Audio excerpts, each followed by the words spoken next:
Log. It's Super Gamekast 2 with your host, Aaron Reynolds. Hello, everyone, and welcome to Super Gamecast 2. We're here in the Facebook gulag. It's fine. Mark Zuckerberg comes down, gives us gruel every now and then. It's not No, that he bad. doesn't come down at all, and that's what's amazing about it, is that you actually interact less with Facebook, and your life improves. It's really weird. But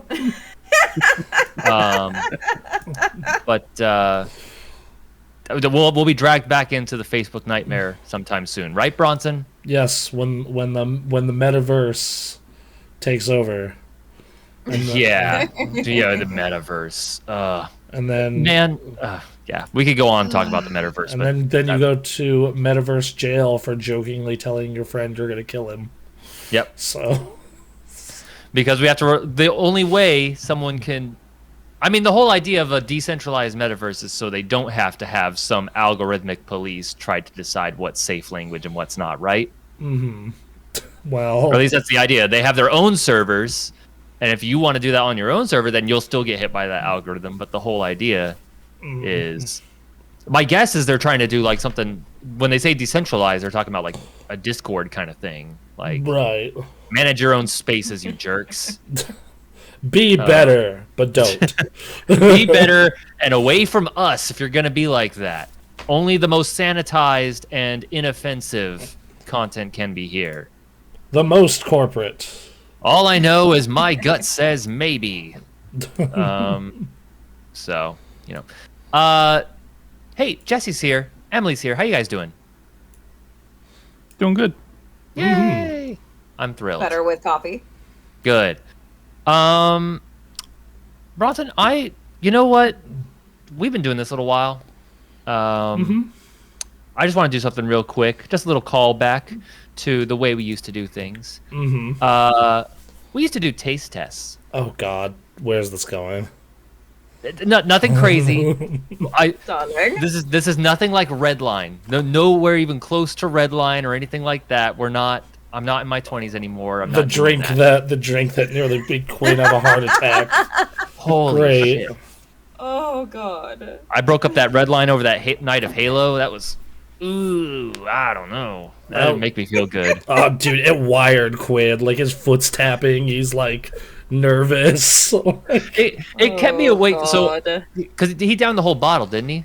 He drank half of it. We each drank half. Oh, okay, all right. Oh, you drank half. Oh, so see, I drank the full thing but I broke it up over the night, and we stayed up.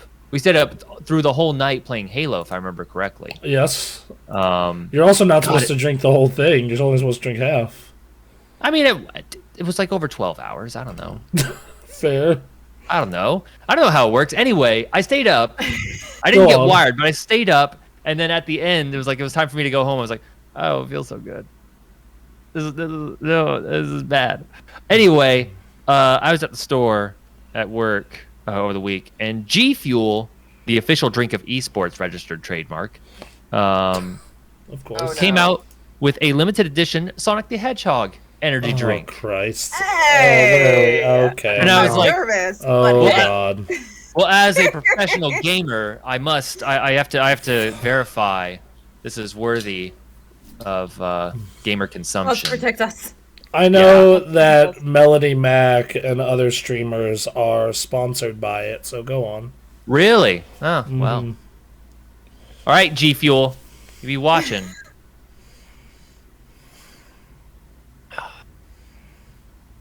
It tastes like an energy drink. No. Doesn't taste blue. No shit. Well, so it's peach flavored, so it's got peach in it. So, and it's good. It doesn't taste bad. What I'm getting at here is it doesn't taste bad. Get that taurine in your son. This is verified gamer fuel. There, get that picture in there. Yeah, and then, all right, we'll use that later. You gotta flash the logo, but not the nutrition info. Yeah, no, we gotta turn down. There you go. All right. There we go. It's like everyone's just doing stuff just to get paid, and that's just really sad. I love Wayne's World. Anyway, Oh my Sonic, God, I love you. Sonic and G Fuel, peach rings flavor, limited edition.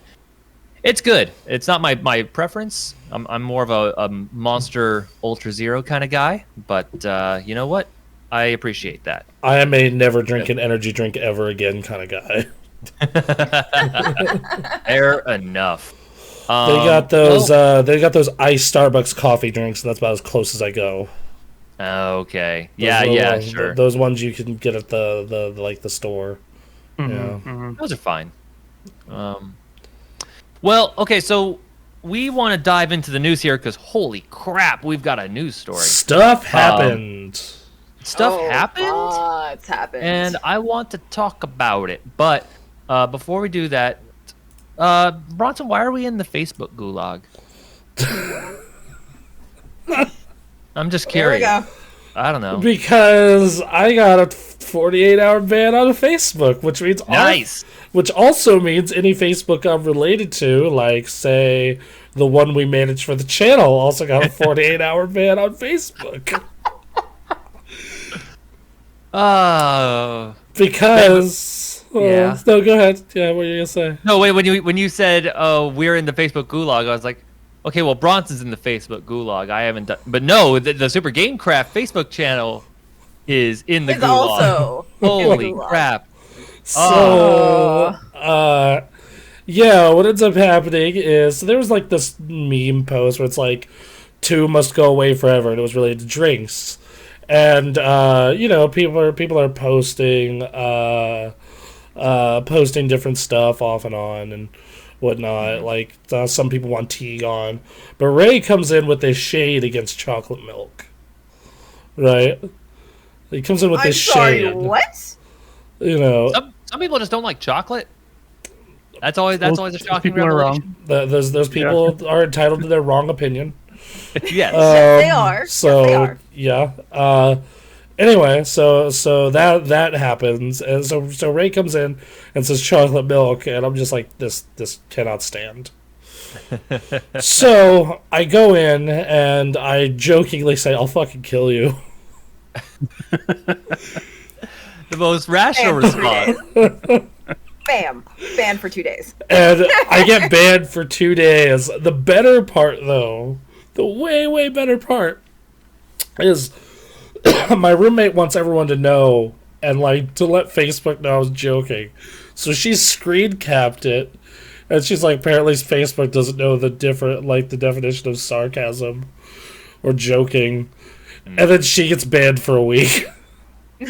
A week. A week. I didn't get that. Damn. Oh, Steph. You just don't know. Damn. Yeah. You can't have a greater sign of a company whose product has gotten way too big for them to moderate and desperately needs to be broken up. But that's... Yes. But Willard Bonnie in the chat. Okay, time to fix it. Oh, here I'm here again. God damn it.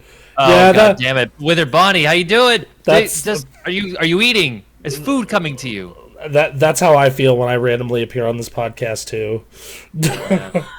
Whoever runs that damn Materialize needs to be fired. It's messed up 3 times now. Anyway, so that's why we're in the Facebook gulag. I got out in time to promote this show today. Uh-huh. All right. Hey, good shit. Good So we shit. still got promoted. Okay, fine. And then, but Steph is still in the gulag somewhere. Yes, she has to fight her way out. Rip and tear. Yes. May the gods protect her. Swig of G Fuel for Steph. So, man, you keep putting the nutritional info towards the camera. You know, it's a lot of zeros. They're fine. Where are we gonna make that money? Whole lot of zeros. 3% of your daily value of sodium, which is not that much. That's not. That means I can drink that. if I want Right, to. and then the rest is literally zeros. So they just Yeah. have so there's a little bit of salt in it. Okay. Yeah, you get your 50% daily value of vitamin C with this drink. Okay. Or That's pretty cool. or I could be a sane person and just eat an orange. Never. This is the 21st century, Bronson. We are entering the metaverse. drink our nutrition here. NFTs are everywhere. You get all of your nutrition through energy drinks.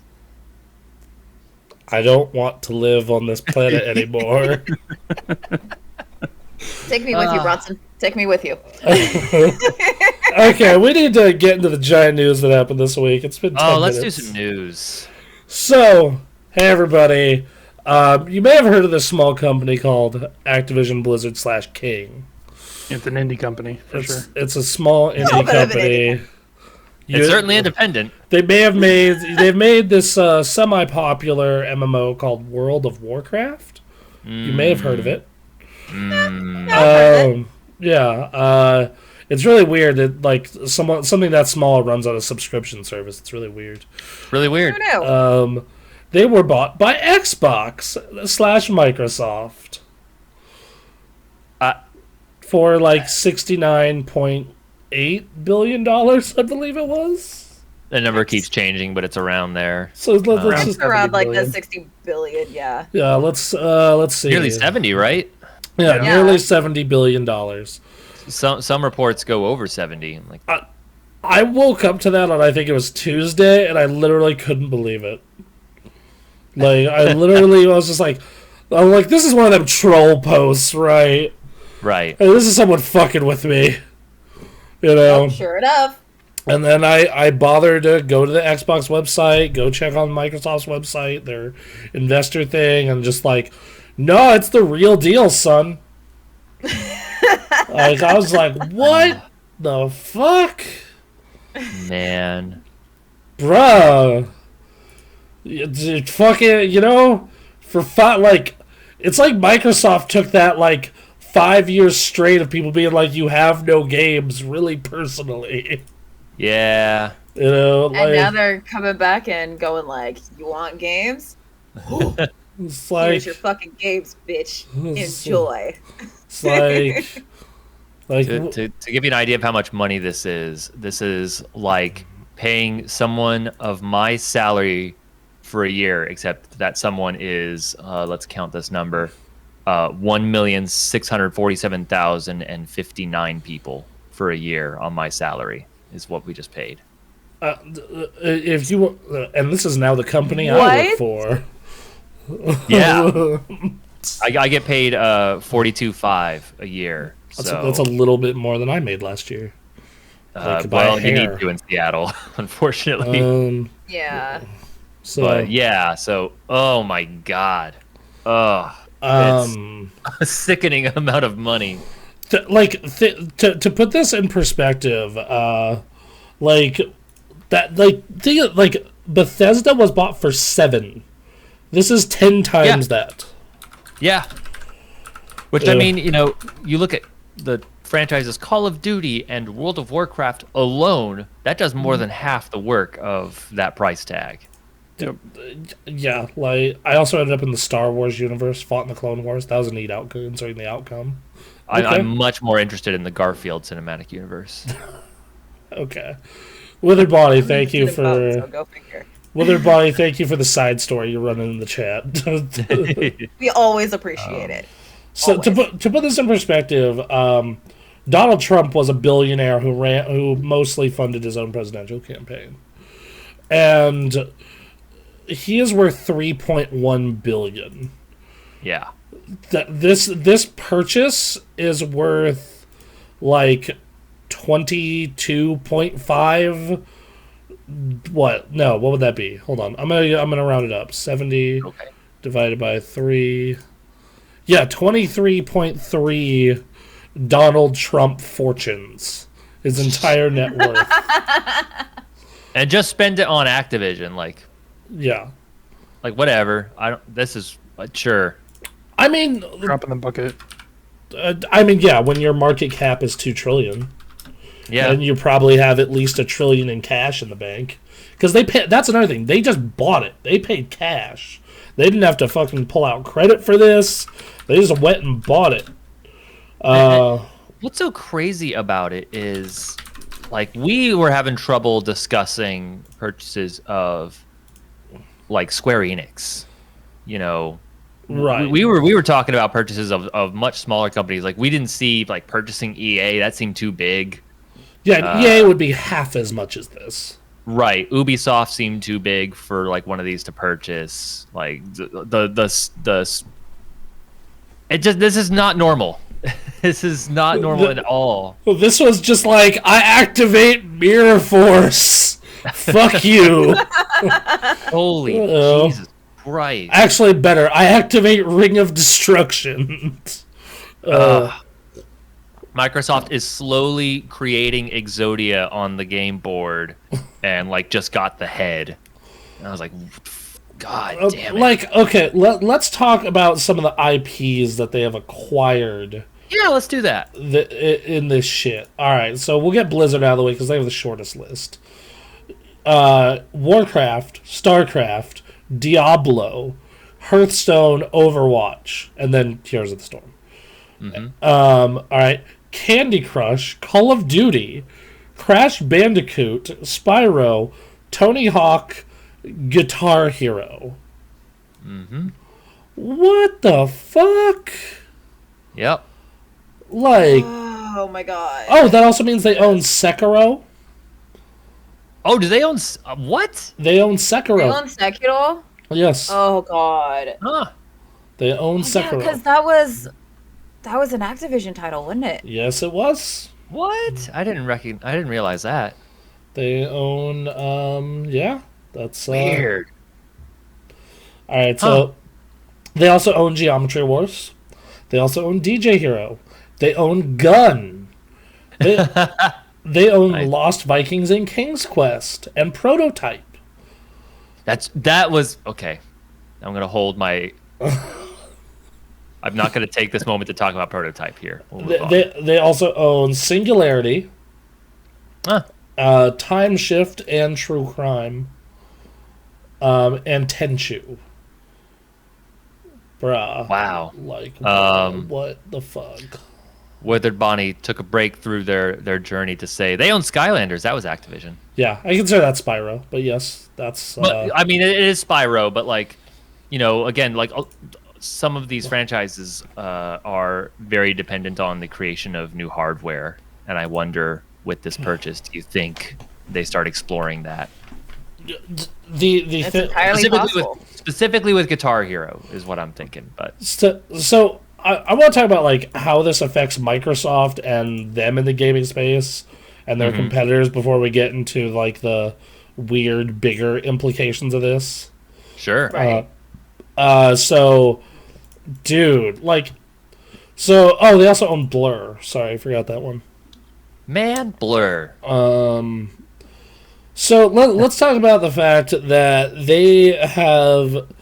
This is okay. So even if none of this goes exclusive, I've always said that even when Microsoft has something and it doesn't become exclusive, it's still a big deal because then it's going to come to Game Pass for free, and it turns into that like, why would I buy the Blu-ray or the DVD when I can go on Disney Plus, pay $8 or Netflix and pay $18 and get it for, free along with a bunch of other shit.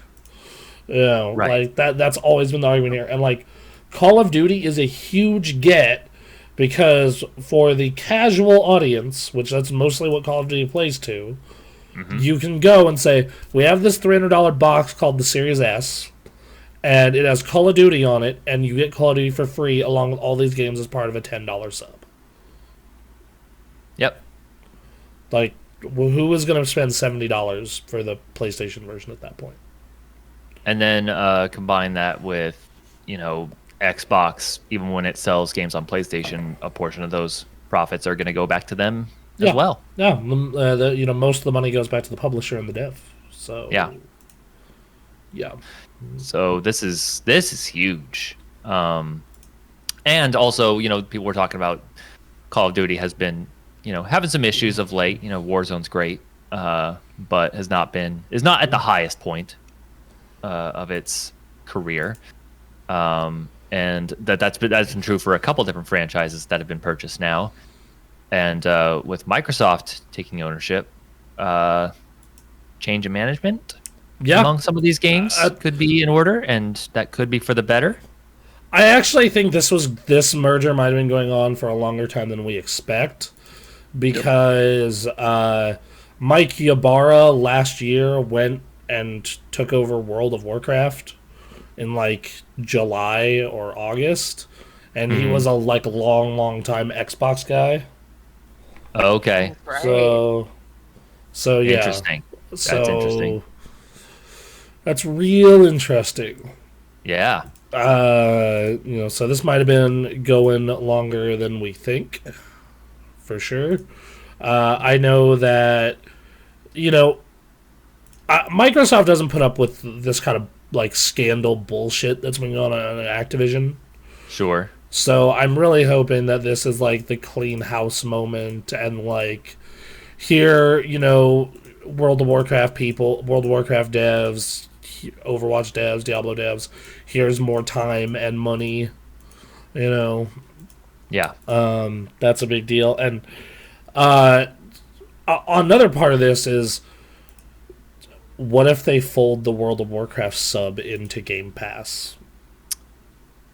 That's a good way to get me to play World of Warcraft again. Yeah, I would have to resub to World of Warcraft, I guess. Right? Like, I was just like, huh. Holy hell, if that happens. Like, oh my god. Like, you want to talk about your, like, Final Fantasy 14 competitor? Jesus Christ. Like, yeah, you just get it as part of your Game Pass. You get a Warcraft sub.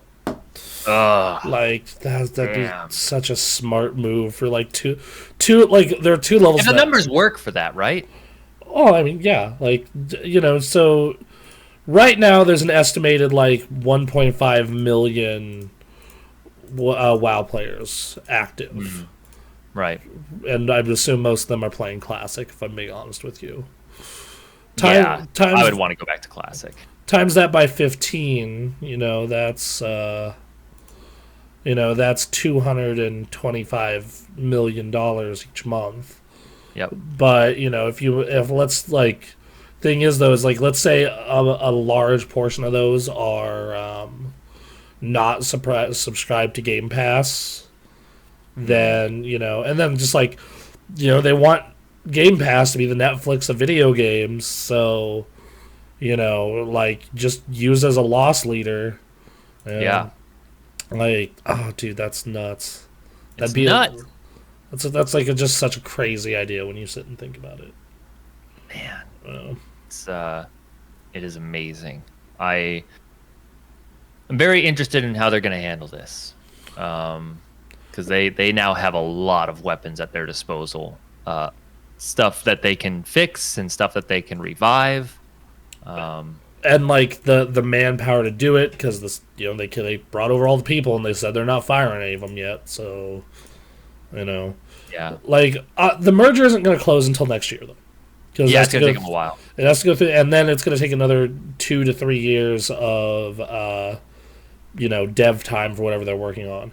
So in the case of Warcraft, which is primarily what I'm concerned about as far as the games are concerned, we're not going to see those changes till like 11.0 probably. Right. Like, not the next expansion, but the one after it. Right. Then as far, we'll definitely see whatever changes are in Diablo 4 and Overwatch 2.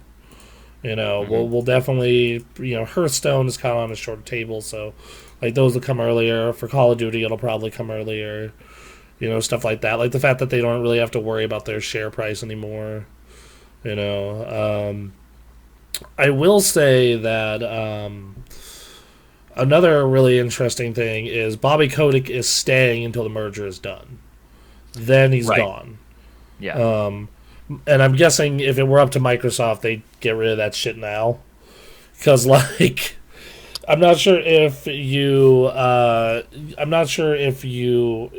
like saw him and Phil Spencer on the news this week. But like, he's talking about the metaverse and all this other stuff, and just like, you just look over at Phil Spencer and he's just like, you could just see in his eyes like, God damn it. Wait, they were on the news together? Yeah. Oh my god. Okay. Yeah. So because he's part of the merger. Yeah. So yeah, it's a. I need to watch that then, because. Yeah, like it's. But supposedly he's gone once the merger's done. And I'm guessing also, if we're up to Blizzard, they would get rid of it immediately. But, they... I also imagine it's a very big... This is a huge transfer of control, and it needs to be handled delicately. Yeah, but Bobby doesn't give a shit, because another news story that we have, I'll just get to it while in the middle of this. Apparently, during a meeting that was to reinsure employees and everything regarding like all the sexual harassment things, is that he turned up late to the meeting and left early. It was scheduled to last half an hour and was billed as a fireside chat, and it lasted only 16 minutes after Kottick turned up 7 minutes late and finished the meeting early. Well, what does he care? He's getting his payout. Yeah, like it says even here, like, through the transition, as long as Microsoft needed him. This is a company that's been here for 31 years. Nothing is more important to me other than my children than this company. So yeah, he's gonna be part of the. Microsoft remained weary of Kottick. Yeah, so he. Yeah, once again, I think that once the deal is done and all the transition is on, Microsoft's going to be like, all right, later, dude. See ya. They don't want to do it now because it would cost them $250 million. Right. So. It's... Yeah, man. I'm ready for him to be gone. I would like that Activision board to be gone. I don't know if that's going to happen. But, I mean... We'll see. We can hope. I mean, like, the Microsoft board outrules them now, which, thank God, is far bigger and has a brain, it seems. Right. Yeah. Yeah. Yeah. We'll wait and see on that. Yeah, this deal's going to take a long time. Xbox said they're going to be honoring, obligations for releases that have already been made. So right, what that tells me is they're going to finish up the next 2 to 3 years of whatever contracts they have, and then suddenly Call of Duty is an Xbox and PC exclusive again. Yep. I could see them keeping Call of Duty multiplat, maybe doing a timed exclusive. Yeah. But the rest of them, like, yeah. And I also see everything becoming day one Game Pass. Yep. Which once again, everything. In my opinion, that once again, in my opinion at least, makes that makes it basically almost exclusive, because why are you going to pay $70 when you can pay? Why are you doing this? Yeah. Exactly. Sony has been pushing hard on that $70 price tag, and it's just like, and like they have their version of Game Pass coming this year called codenamed Spartacus, but I just don't know if it's going to compete, because like they're not going to have Blizz, they're not going to have EA. Ubisoft is locking their stuff to Xbox only. Like that means like their options are all like Square and Capcom, and like Sega, but Sega will work for whoever. So right, we'll see. I'm excited to see them finally try to do something competitive with in regards to Game Pass, because that's exactly what they've been needing. Yes. But, yeah, absolutely, they need that really badly. Well, wouldn't it be cool? Have like Bloodborne, you can just fire that up. Bloodborne 2, yeah, like with announcement of Bloodborne 2, which obviously not, but that would be funny. Well, like, let's like the thing is like, are they going to do the day one thing? Like that's another big deal for Microsoft. That's a big one. That's something that would be huge. Like, because right now, because I looked next month, or like early next month and early March, there are 2 big PlayStation exclusives, and I want to play them both. Mm-hmm. But like I look at the price tag, is like after tax is a total of $175. Mm-hmm. I'm just like, fuck. Yep. Really? Yep. Or no, sorry. Yeah, no, because I want the like versions with all the DLC. So yeah, like $175, and I'm just like, ugh, Right. dude. We'll see, right? I'm gonna wait to see what when they announce it, when they lay out what the prices are and everything, and what they offer. Yeah, and then like it's just this. Yeah, I don't know. It just seems like Xbox, like it seems like Sony is acting very blockbuster right now, Yes, they are. and Microsoft is acting very much Netflix right now. Another reason that Microsoft made this purchase, from the news story I read, was because Amazon, Facebook, and Apple and Google are all trying to get into the gaming space. They bought this as kind of a preemptive thing because they don't think that they necessarily those companies really understand the gaming space and are going to be healthy for it. So yeah. Okay. Which, in the case of Google, if Stadia is any indication, I would agree with that. Seems true for Amazon. Yeah. Amazon World Luna. Amazon is like this weird like thing because they own Twitch, and like New World is doing like okay. Like it's not doing horribly, but it's doing okay. Right. And like they're taking this like real grassroots approach. Like it's like they're developing their own studios. They're getting smaller studios. Lost Ark is under them. Yeah, versus like Microsoft and Facebook are like, yeah, we're just buying shit. Right. So it's very weird. Yep. And then one thing I want to say is that I agree with the criticism that like big companies buying up all of these other companies and just concentrating it into a few hands is not good. You're right. No. This was a weird case. Like, if this was a company that didn't have such a like soiled history as Activision, Blizz, I would be less enthusiastic about it. But it's like someone needs to clean house there, and that's a pretty good way to do it. Like we felt helpless watching the sexual assault and harassment allegations all play out, and then watching Bobby Kotick and everyone just enable it all and protect it.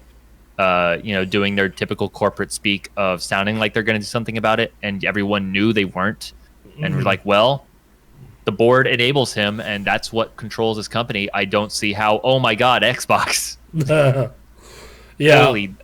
So like, I can't help but celebrate a little bit, despite yes, ultimately this isn't very good, but it's good for good. It should be good for Activision. Yeah, like it's one of those things where I think that it's like the lesser of two evils. It's like you could just let this horrible shit fester and continue on, or like get it bought by Microsoft, who has its own monopolistic practices and has its own issues. We're all aware of them, but like at least you don't hear about like sexual assault and employee abuse.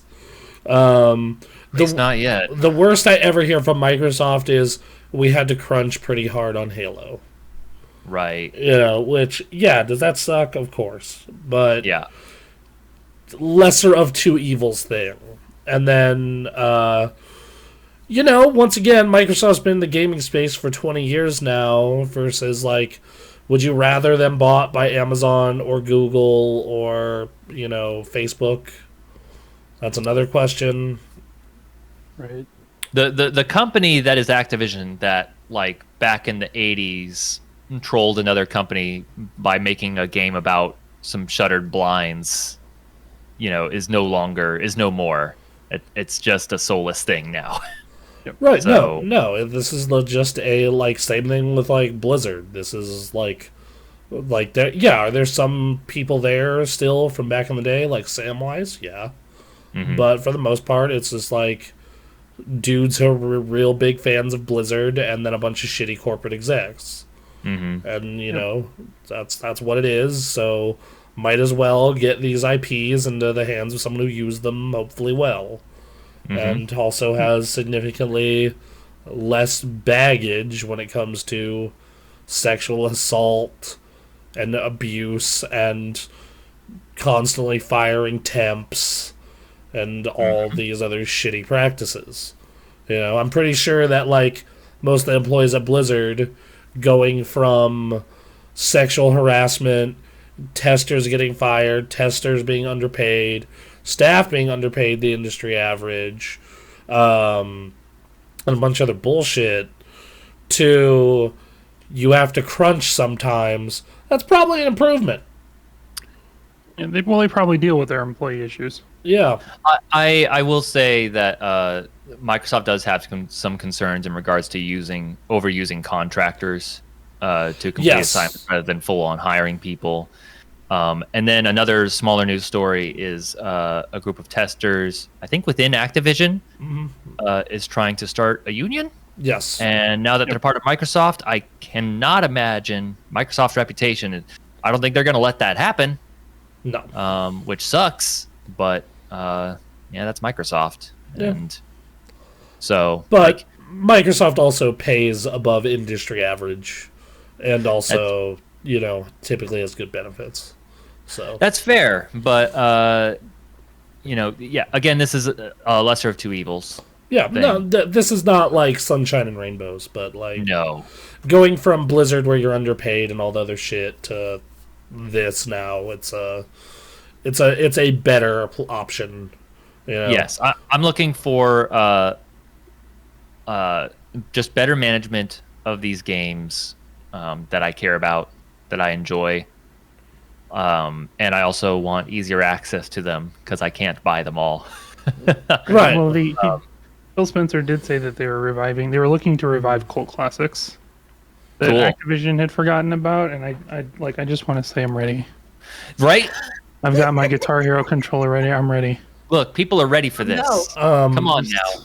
Okay, let me throw you a game that is criminally underappreciated. We need another DJ Hero. Yes. I think that there's absolutely a market for that. Absolutely. Especially now. Right? Yep. God, there were so many sick-ass mashups in that fucking game. Yeah. That Lady Gaga Eminem one, who? And, Harmonix is out here with Fuser. Like, take DJ Hero to the next step, to the next level. Let's do it. They're also, like, they're still working on Rock Band 4. Right. But they won't make new hardware for it.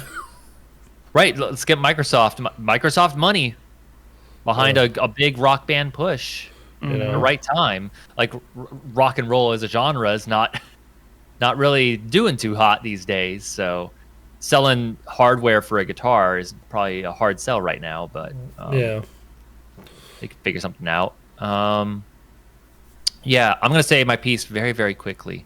I don't think they're ever going to do it. But, look, Prototype is a fantastic game from a gameplay perspective. The characters are cringy as hell to the point that it's funny. The story and the world is just awful. But, oh man, the open world Hulk Ultimate Destruction gameplay is incredible, and I want more of that. So, make Prototype 3 and get so tongue-in-cheek with it. Just be bad on purpose, and then make a really good game. I'm on board. Damn it. Okay, now, Red Dead Redemption 2 is pretty good, and I know their game wouldn't be as good. Yes. But let's, how about Gun 2? My own personal suggestion, they should just call it Two Guns. Okay. I don't know why. Z or with an S? Ooh, that's a good question. Depends on if they want to go tongue-in-cheek with it, right? They went serious with Red Dead Redemption, so you take the Saints Row approach and be like, fine, we're silly. Here's a Z. All right. Fucking, yeah. What Dodge else? City. I'd play it. Lost Vikings, another Lost Vikings. Put Clippy in Heroes of the Storm. That'd be good. Put Master Rock and Roll Racing. No. Yes. Yeah, let's do another Rock and Roll Racing. Yeah, all right. There's a lot they could do. There's a lot. put Master Chief in World of Warcraft. I was just thinking about this the other day. Bronson, like, what does this mean for Heroes of the Storm? Dude, right? They could put a whole bunch of new, like a whole new set of characters in it, and like give it some support. Cameo would be perfect. She just transforms into other heroes. Yes, like now Microsoft has a MOBA. Like now you get Microsoft money behind a MOBA. You know, there's something there. There's so much potential for good shit here. Yep. I will say that, like, now let's look at the, like, these are the studios Microsoft owns, and this isn't even all of them, because there are some subsidiaries of all of these. Okay. Rare, Double Fine, World's Edge, I forget what they work on, In Exile, The Initiative, Turn 10, 343 Industries, The Coalition, Mojang, Undead Labs, Obsidian, Compulsion Games, Ninja Theory, Playground Games, Xbox Game Studios Publishing. That's what's the Xbox branded. Bethesda Game Studios, id Software, Tango Gameworks, Machine Games, Arcane Studios, ZeniMax, AlphaDog, Roundhouse Studios. Activision Blizzard, Treyarch, Raven, High Noon Studios, Infinity Ward, Toys for Bob, Enox, Sledgehammer Games, King, Blizzard Entertainment. Wow. Oh my god. What we said earlier is like, they took that you have no game shit for 4 years apparently very personally. I mean, that was the whole thing. That I did not get an Xbox One during that whole generation just because I was like, well, the games I care about are coming to PlayStation. Like Gears is good. You know, Halo had its ups and downs. Forza was doing its thing. Forza was good for them. That was especially with Forza Horizon. KI was really good. Then KI came back. But like it was not a good time for them. And you know, at the start of this generation, like games are coming, and they're fortunate that Sony is in a somewhat similar position. You know, they're getting Ratchet and Clank and Spider-Man and Demon Souls out there and Returnal, but and like next month is Horizon and Gran Turismo basically. Right. So this generation's kind of going off a little slower.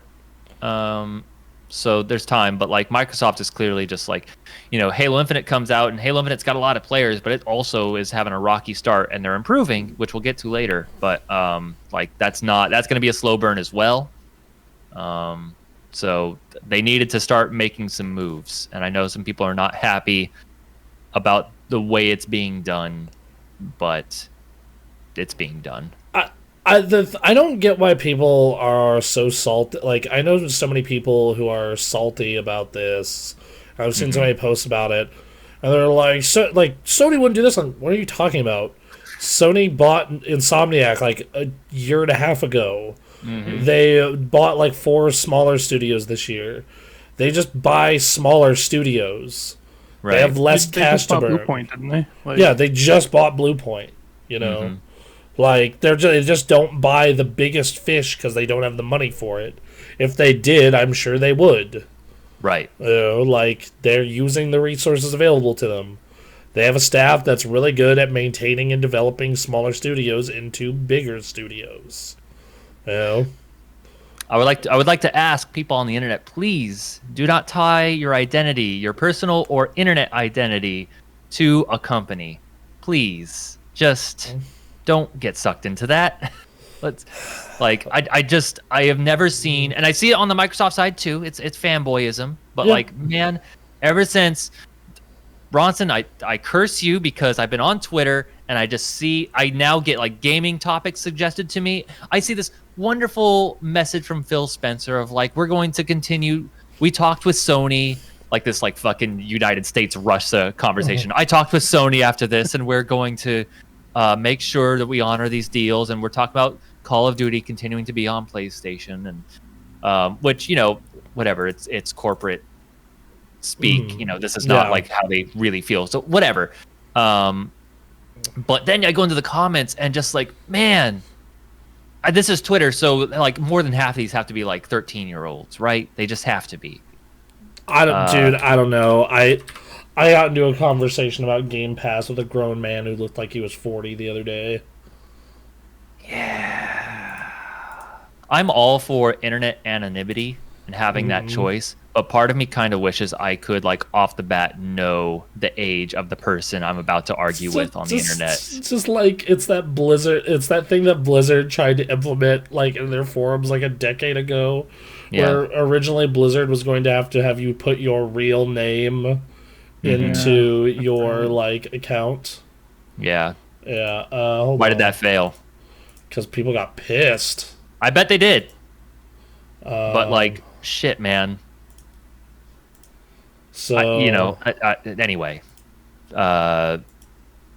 yeah, it's rough. Like, just don't tie yourself to that. There's certainly value to the argument that this is like acquiring all these studios and more of them being concentrated into two companies is bad. Of course, we should have that conversation. But when you tie it into your fanboyism, like it muddies the waters and it makes it hard to have an honest conversation about these things. So, the person I was at this conversation with is also like a game developer.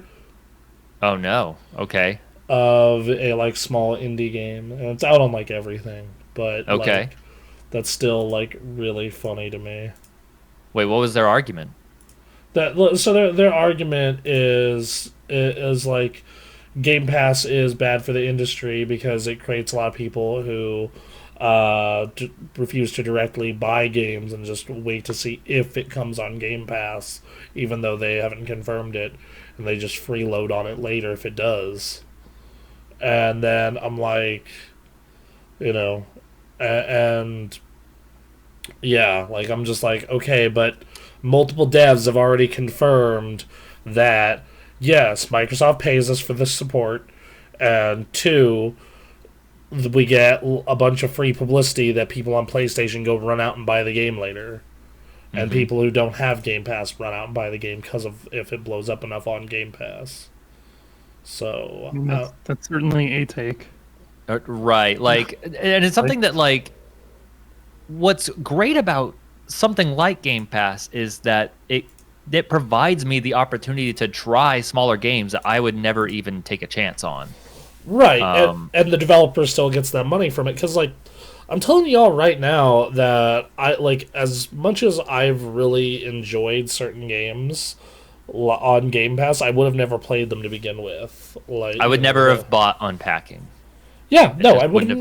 Yeah, it's like, dude, like, what was that game? Like $15, $20? Yeah. I'm not gonna pay $20, but like playing that on there, and then they get a cut of it, and like, it's this thing where it goes back to the piracy argument of like, this is taking away our sales. Like, no, the person wouldn't have watched it. Right. Like, you don't understand. Like, it's like a knee-jerk reaction because they want to defend whatever it is. They're like, this guy as a dev probably sees Game Pass as like threatening to the money he could make, and threatening to other aspects of the industry. But on the other side of that, it's like, okay, but this person wouldn't have played your game without it, and less people would have heard of it. Yep. Because if you get featured on Game Pass and like there's a lot of word of mouth about it, it's like, oh, this is on Game Pass, and like it's getting a lot of word. I'll check it out. There's a number of games on here on this Xbox service that I would not have taken a shot. That Dark Souls-esque 2D platformer thing we checked out on our Game Pass show last year, I would not once. I would not have spent money on It Takes Two. No, we would not have played that Game of the Year winner at all. Yep. Fuck, sorry, that's loud. Did not see. Seemed like it was probably a fun game, but just wasn't for me. But through Game Pass, I got the chance to play it, and I'm I'm still a big fan of having like disc games. I'm not a fan of everything going all digital, but I like having the option, and having this very low barrier to entry for these kinds of games is huge. Right, like this benefits indies more than anyone else. Like in a way that, because like they can just get so much press because they're featured all over the fucking dashboard. They're entering in like 6 to 8 games at a time. So like every time, like if your game is entered in that week, like you have prime time. Like that's a notification everyone checks. Right, like I would never have checked out Death's Door without Game Pass. Right, like that. Like NetGame's awesome. I would have picked up Nobody Saves the World because I'm a big Guacamelee fan, but like a lot of people are seeing that game for the first time and thinking it's super cool. Same with Windjammers 2. Like if you're not in the know on that game, you probably wouldn't know. But that's part of Game Pass. It was there, it's a win-win, and like Grounded probably has the audience that it has because of Game Pass. Yeah, same with Sea of Thieves. Sea of Thieves, when Sea of Thieves was like a day one Game Pass game, I guarantee you half the reason people stuck with it is like, oh, it's free. Yep. Yep. Let me take a look here, because Colin Moriarty posted a quote about this that I found to be, I didn't agree with it, but well, he's a PlayStation guy, right? Well, yeah, but he owns, as you will know, as if you ever listen to his show, he owns stock in Microsoft and plays anywhere. But still, I mean, still, I would understand that. But quote, in purchasing Activision, Microsoft has undoubtedly set off a new round of merger and acquisition coalescence entities. It's bad for creativity, bad for devs, and bad for players. And then he promotes his podcast. So yeah, I don't think it goes that far. Like, I don't think it's necessarily bad for creativity as long as the studio, the parent company gives them the freedom to do what they need to do, which, once again, Microsoft has been good at the past 3-4 years. And, I'm not sure if it's going away. Enjoy it while it lasts. But for now, okay. Bad for devs. Disagree. Think in this particular case, their games are getting a bunch of free publicity and in the hands of more people. Yep. And bad for players. So, I think it's a lot easier to say that when you're getting, and there's a lot of negative with games press and games media and whatnot, but it's a lot easier to say that when you're not paying $60 to $70 a pop. Right. Like, I know that whole thing around Twitter with games media, and I completely agree with them. The job doesn't pay enough. The job fucking, like, you typically have to live in an expensive-ass city. The benefits are shit. There's, 8 full-time, well-paying positions in the whole industry, unless you're a YouTuber, Twitcher, or Jeff Gerstmann. There's a lot of reasons that job sucks. But, at the end of the day, when you're still getting all the games at no cost, or most of the games at no cost, especially Colin, and Colin's audience is big enough to where he could pay for them without thinking about it anyway. It's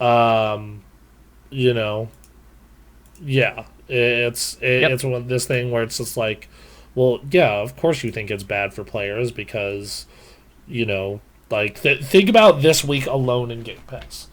This week alone in Game Pass, I played Death's Door, Windjammers 2, Nobody Saves the World, and Hitman. Right? Yep. So, let's see. 20, 25, 20, 65, 70, 130. That was like $130 worth of video game in just 1 week. Yep. Oh, and I also tried to play Rainbow Six Extraction, so like almost $200. Wow. So, in 1 week. Yep. I don't know, how paying that is good for players. So I could see long-term running into issues if it's mismanaged. Yeah. If there's one person I expect to run that ship well, it is Phil Spencer. Yeah. I could not pick someone in the industry I feel more confident about to do that. That doesn't mean he's 100% going to do it, but this is a decent ship to be to be on right now. So and in like 20 years or like 10 years, management changes and all goes to shit. Like what happened when we moved from Peter Moore to Don Matrick. Okay. Yeah. But for right this particular moment, this is not bad. Yep. And I think players win because they have more choice and access to more games. I think devs win because they have access to more publicity. The studio wins because they're getting that Game Pass sub. Like the only person this really hurts all that much is PlayStation. Because they have to compete with it. Yeah, they can't be Blockbuster. And to be fair, they're the ones who, in these news stories have been pushing. All right, we're going to be the Blockbuster exclusive console. That's how we're going to stay in front.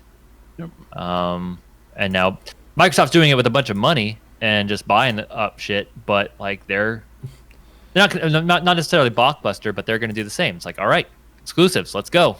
You guys have been wanting games from us. Here we go. And again, that's not necessarily great. I like people be able to play on whatever console they want, but if one side's going to go that direction, I'm not surprised the other side's going that direction. I also think that you look at what Sony bought most of these companies. Like they didn't own Naughty Dog. Naughty Dog published their first games with Universal and then made Jak 1 and then were bought after Jak 1. Insomniac was bought after Spider-Man, and they've been by far their biggest winner. Polyphony Digital was they were bought when they were a lot smaller, but it's not like these studios still weren't bought. Right. Yeah. It's not like that didn't happen. So I don't know.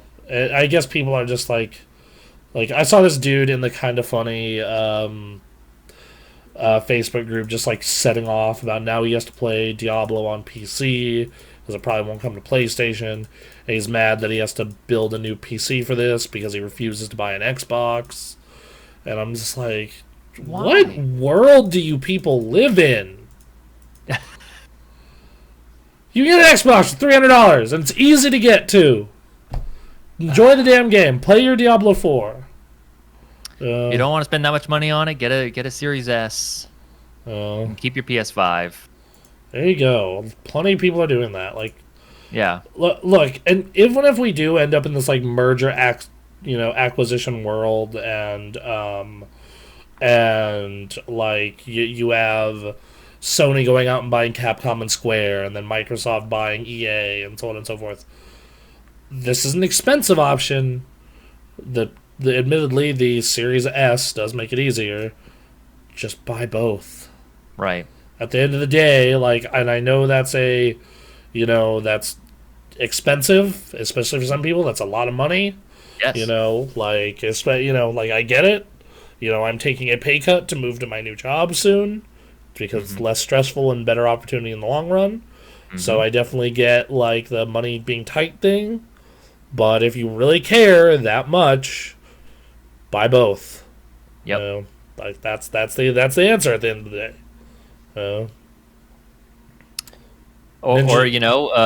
Encourage Sony to release more on PC and then just become a PC player.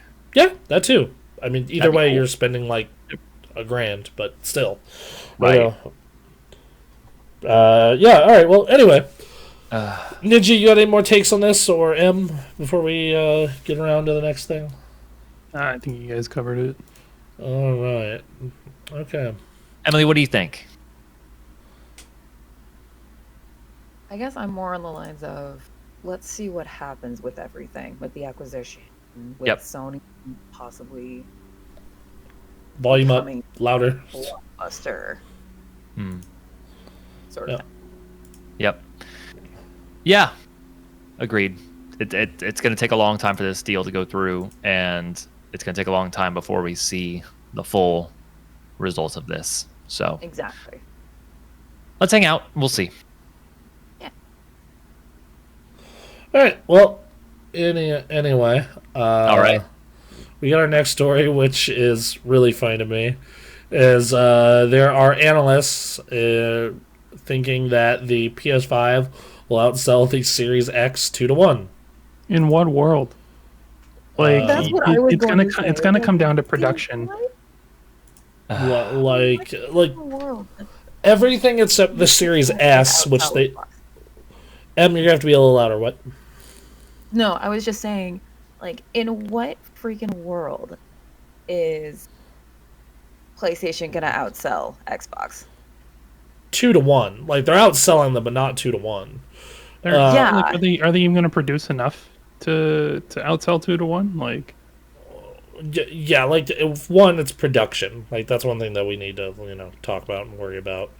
That's the first thing, and then the next thing is the fact that like this doesn't include the Series S, which is just a bit of like a big part of their like that. In my opinion, that's like not including the PS5 digital edition. I just bought a S, so Yeah, I have one in my living room. I have an X in the main gaming space, and then in the living room where it's mainly movies and shit, I have an S. So yeah, no, totally get it. Like, if anything, like I've bought 2 Xboxes versus 1 PlayStation. Mm-hmm. So yeah, I don't get how. To be fair, they say the Switch is going to be the number 1 selling because of the Switch OLED's release. And I'm like, I know 2 people who bought a Switch OLED to replace their regular Switch. No, wait, 3, because the Nintendo pals. I was one of them. I was one of them. Ray was one of them, and then Andros over the Nintendo pals. I have a very old Switch. It is struggling with games right now. I would be kind of the target audience, if not for it. Like moving new people new to the Switch aside, like I would be a target audience, and I'm just like, there's graphics cards are expensive, but I'm looking at them. PS5, I don't have a PS5. I'm waiting for the moment to jump on that. I already have a Switch. Like I want to improve it, but there's just other stuff that takes priority. I don't see how they do it with just the OLED. Right, it's just like it's not more powerful. Like you're not like if your problem is the frame rate, then it's not going to be fixed by that. Right. Like you're just getting a way better screen and better online connectivity. Oh, and a dock that doesn't scratch living crap out of the screen. And that's all great. That's good. Yeah. It's not going to move the dial for me right now. No. the other thing to consider is that you can actually get one. Yes, that is true. I think the Switch will be the overall number 1 selling because, of Zelda 2 and the fact that you can actually buy a Switch right now. Hey, that's nice. Just like you would actually buy a Series S now. You cannot buy either of the 2 4K children, though. In fact, getting the 2 4K children is actually getting harder, I have found. I'm still able to get them with somewhat regular frequency if I just keep an eye on it for people. But, and then our Discord's a real good place to get those, because, like, Ronnie's looking out, I'm looking out. Yep. Like, we let everyone know, this time, this place, get on it. Yep. It can be done. Yeah, no, it's... honestly, I think the best way to get a PS5 is Sony's Direct service. Because the Ninja, how did you get the one I bought off of you? I got it through Amazon through some like covert link, and then they took it down and said they were going to refund everybody who got it through that link. Mm-hmm. And then I got a shipping notification and was like, oh, okay. Yeah. Right, because I know you got the one you used through the Direct. Yeah. And then I got Ray's through the Direct and Ronnie's through the Direct. So, and then my friend Grant we got through GameStop. And then all my Xboxes, except my own personal one, I've got through Best Buy. So, yeah. I actually say GameStop has kind of been a real hero for these in some cases. just because they have they do the thing to deter scalpers where they sell in bundles, which, yes, that sucks having to buy a bunch of stuff with it, but it also stops scalpers, which means real people actually have a chance to get the console. I don't know. Speaking from my own personal circles, the Switch is the most popular console. Yeah, that makes sense. But because PC gamers have a reason to buy it because all the stuff on there doesn't come to PC except Monster Hunter. Same thing with Xbox and PlayStation gamers.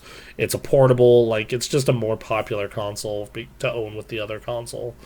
Time to scalp the scalpers. Also, 40 series is out for pre-order yet. Not till the end of the year, most likely. The rumor for the 40 series is the end of the year. So. Yeah. Yep.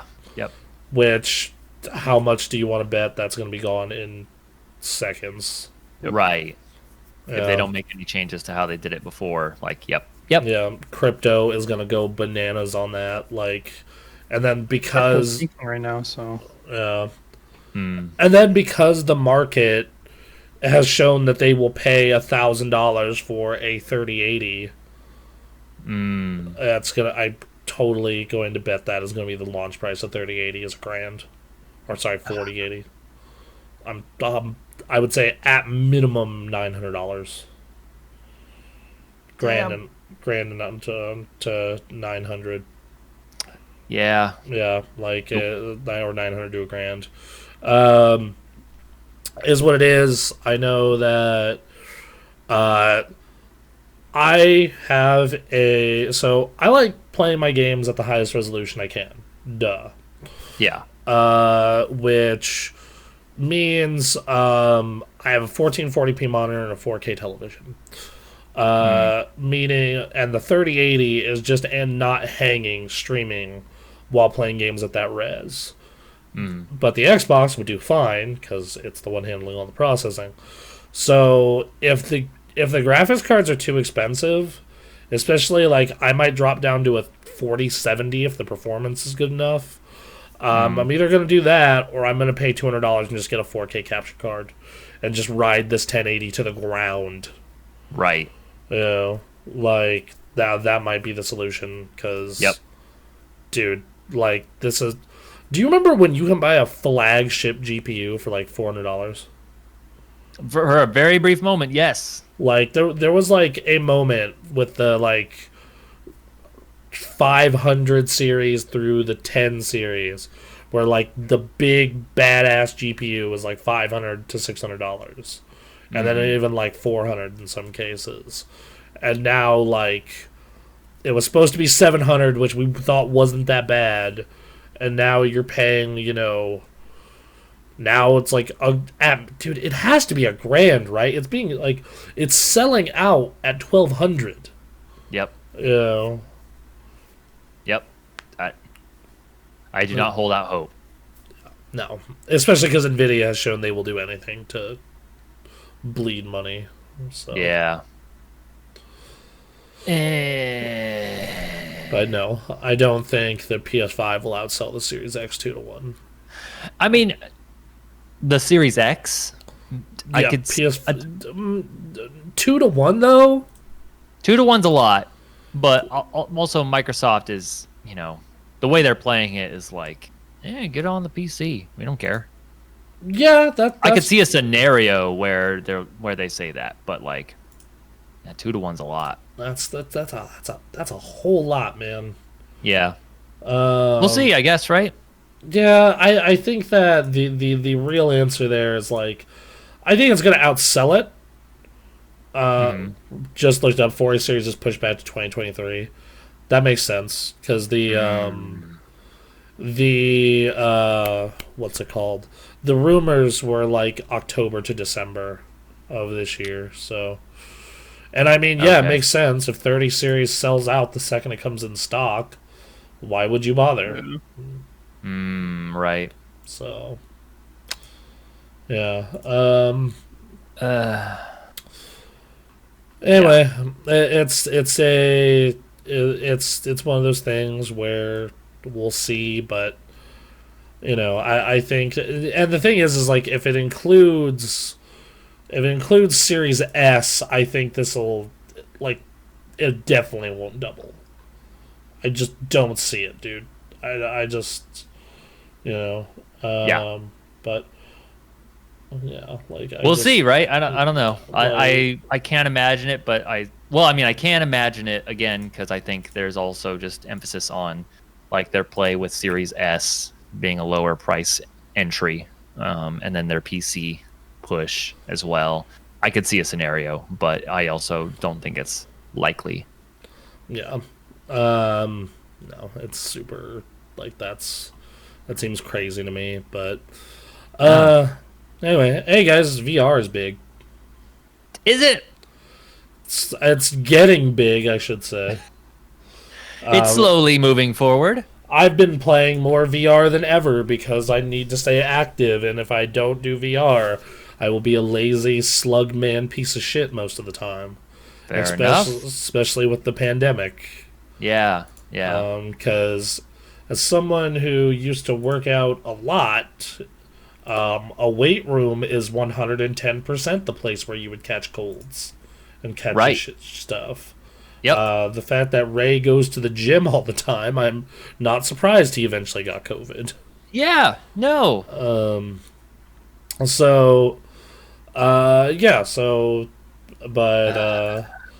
Ken Kutaragi, the creator of the PlayStation, agrees or doesn't agree with me that VR is pretty cool because he finds them annoying and he can't see the point of the metaverse. So that part I do agree with. He's half right. He's half right. So I got a couple of quotes from him, and then we'll concede. Yeah. Headsets would isolate you from the real world, and I can't agree with that. He isn't a fan of using them to tap into the potential metaverse. Headsets are, quote, simply annoying. Being in the real world is very important, but the metaverse is about making quasi-real in the virtual world. I can't see the point of doing it. You would rather be a polished avatar instead of yourself. That's essentially no different from anonymous message board sites.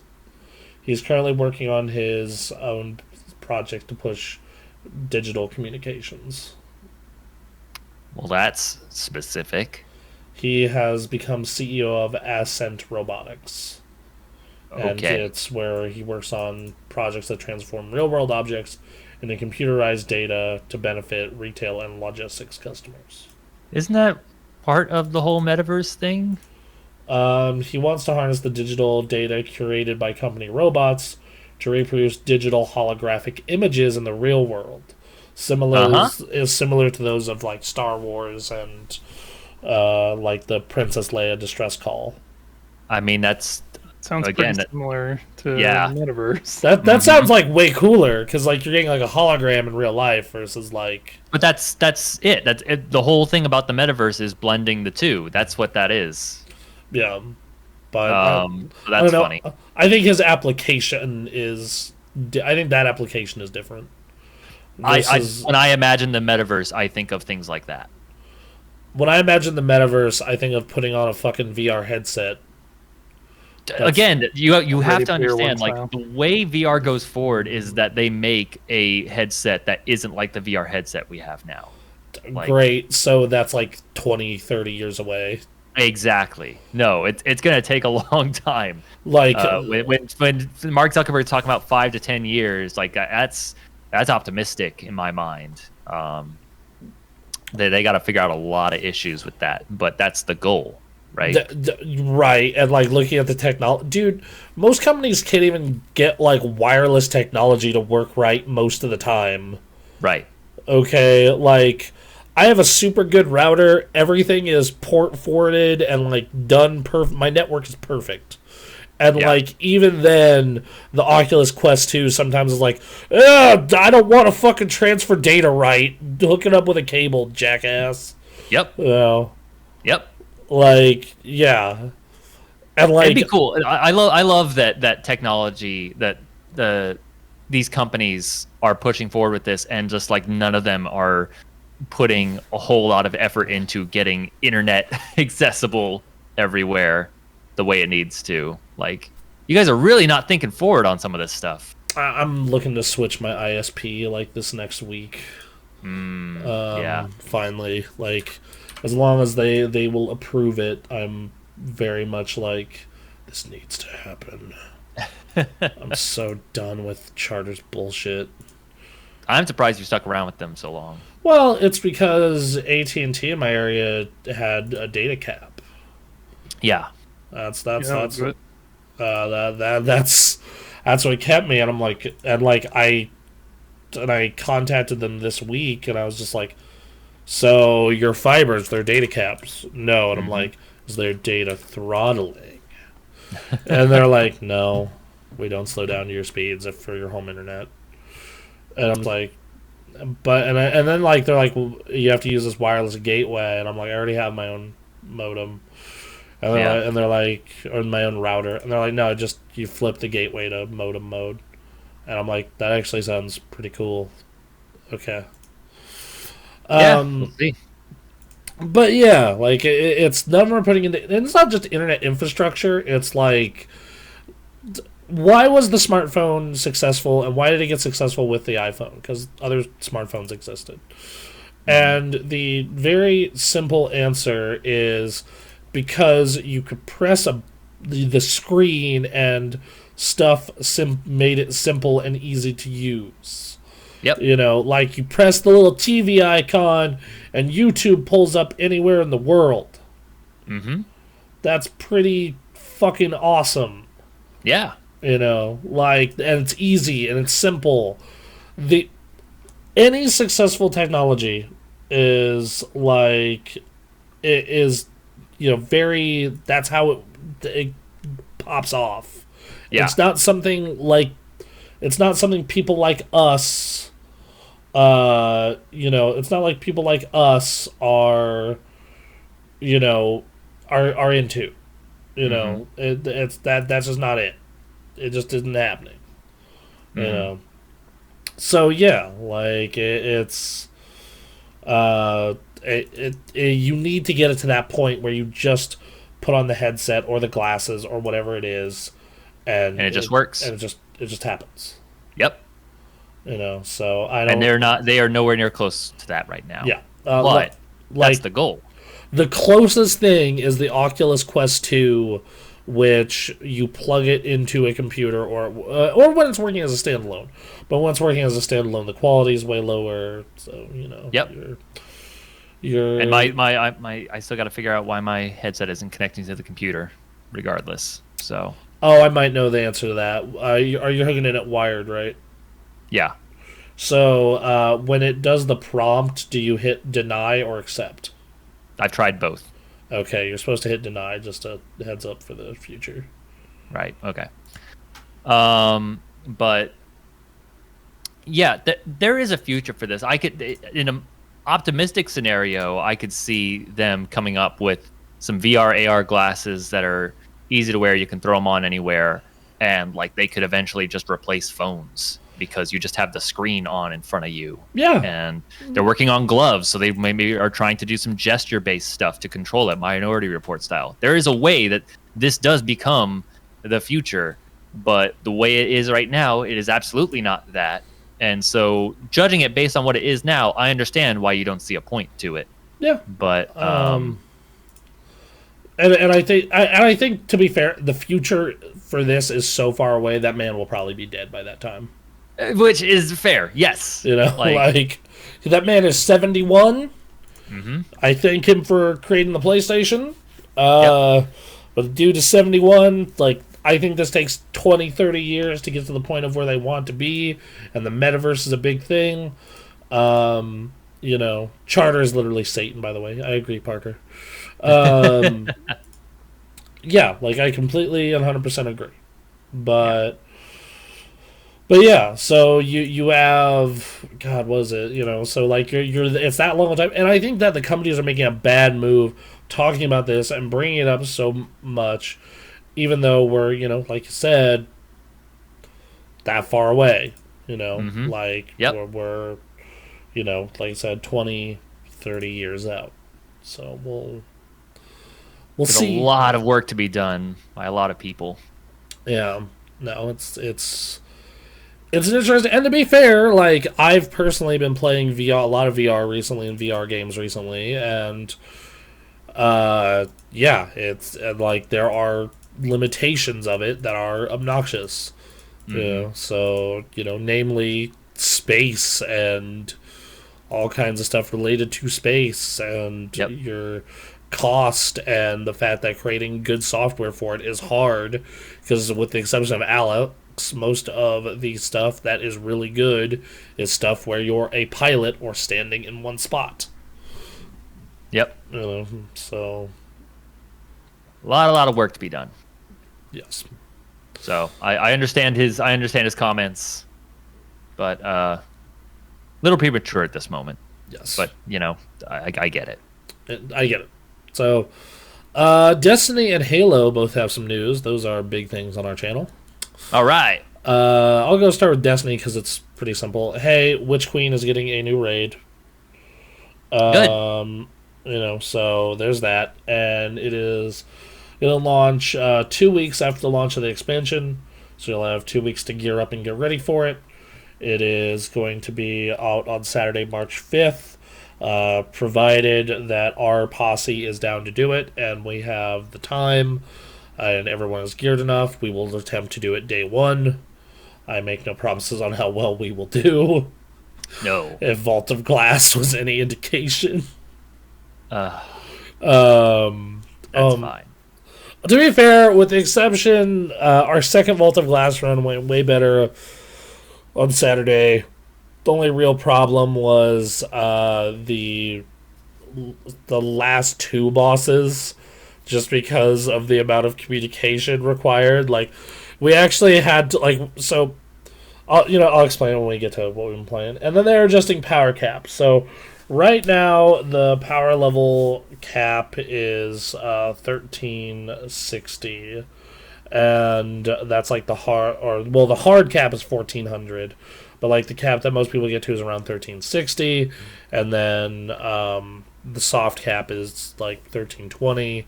And then you stop getting good drops is 1300. So the starting point for the new expansion is going to be 1350.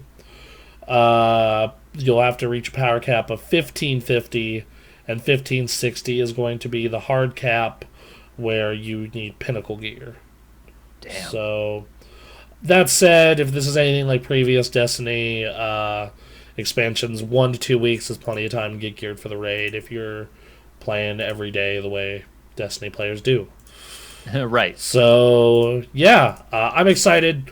This new expansion looks dope. They are doing the opposite of Blizzard and making it so you have to farm less materials to work on and edit your gear. And they are doing less time gating, because they are designing the game well.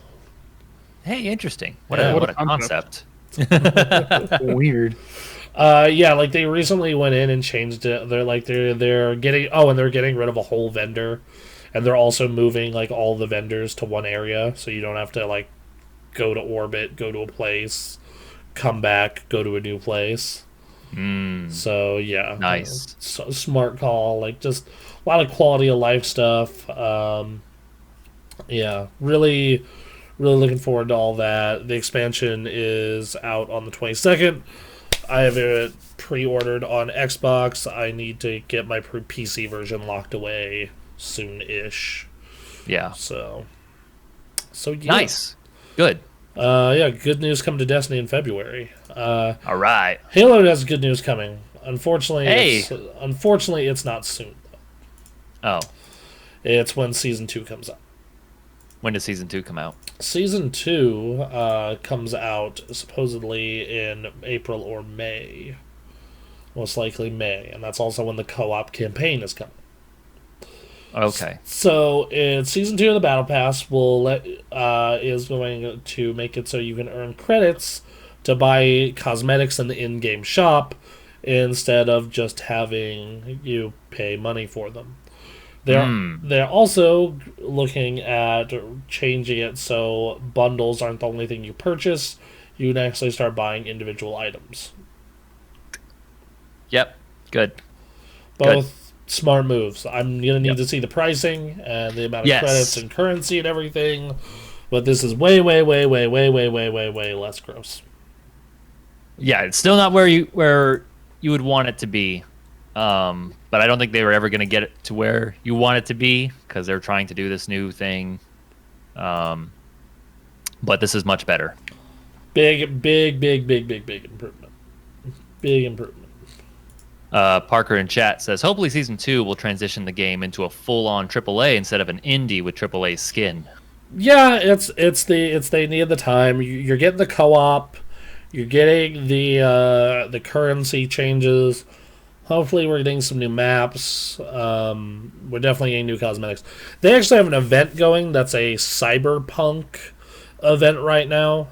Where you have to play this elimination game mode and you get neon armor and a pop-up AR visor and all kinds of cool shit. Interesting. You have it's pretty neat. I did a couple rounds of it. I'm probably gonna bust it out this week to all the challenges this week to get stuff in the spot. The co-op delay was not understandable because we needed to stream it. Damn it. Right. Come on, 343. This channel has a reputation. We wanted to do it at launch for you. Come on. You're affecting us. Yeah. The stability and desync issues are severely problematic. I worked on it. Okay, cool. Yep. Okay, so that's the news. That was all the news? All the news, I'm pretty sure. If I'm reading the docket right. Yep. Thank you. Yeah, we talked about Bobby Kottick, raid release. Yep. All right. Trust me, it needed time. Okay, we'll have you elaborate that more on a future show, Parker. I have been wanting to do that Halo tester show, but it's just been right. Crazy shit happened the past 2 weeks. Good lord, right? And we also had an even crazy release week too. Yeah. Fucking video games went hard this week. Oh man, I only got to play one. I don't know. I know how you fared, Bronson. I don't know how the rest of you fared with games this week. Ninja. Let's. I'll pull up Ninja here. So, we talked about Monster Hunter Rise and Final Fantasy 14. We'll get those are common. Those we kind of already went through those. You're kind of chugging through those still. They still good? Yeah, I'm still enjoying them. We're doing progression in Final Fantasy 14. Monster Hunter Rise it's the same game it was on the Switch, just feels better. So that's not any different. I did pick up Windjammers 2. Yeah. I have no idea what I'm doing in that game, but it's really fun. Dude, we'll do Windjammers first. So Windjammers 2 is on Game Pass, and it's fucking awesome. It's great. Really fun. It's so damn good. I love a game in 2022 is you know what's great? Pong. Yeah. How about that? How about Pong with combos? How about Pong with mullets and sick future glasses? Yeah, no. Oh, you play as the German guy too, eh? I mean, I played them. I'm playing them all. I like all of them, but German guy. First of all, German guy is the most Bronson character. I had a feeling you would be playing that. I play him and the Japanese girl. Okay. Who have you been playing, Jesse? The same two. Fantastic.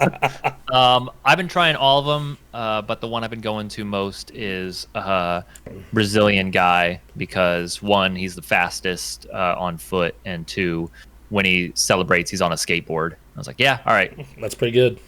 Yep. Also, his special move is screwed. It's so easy to predict.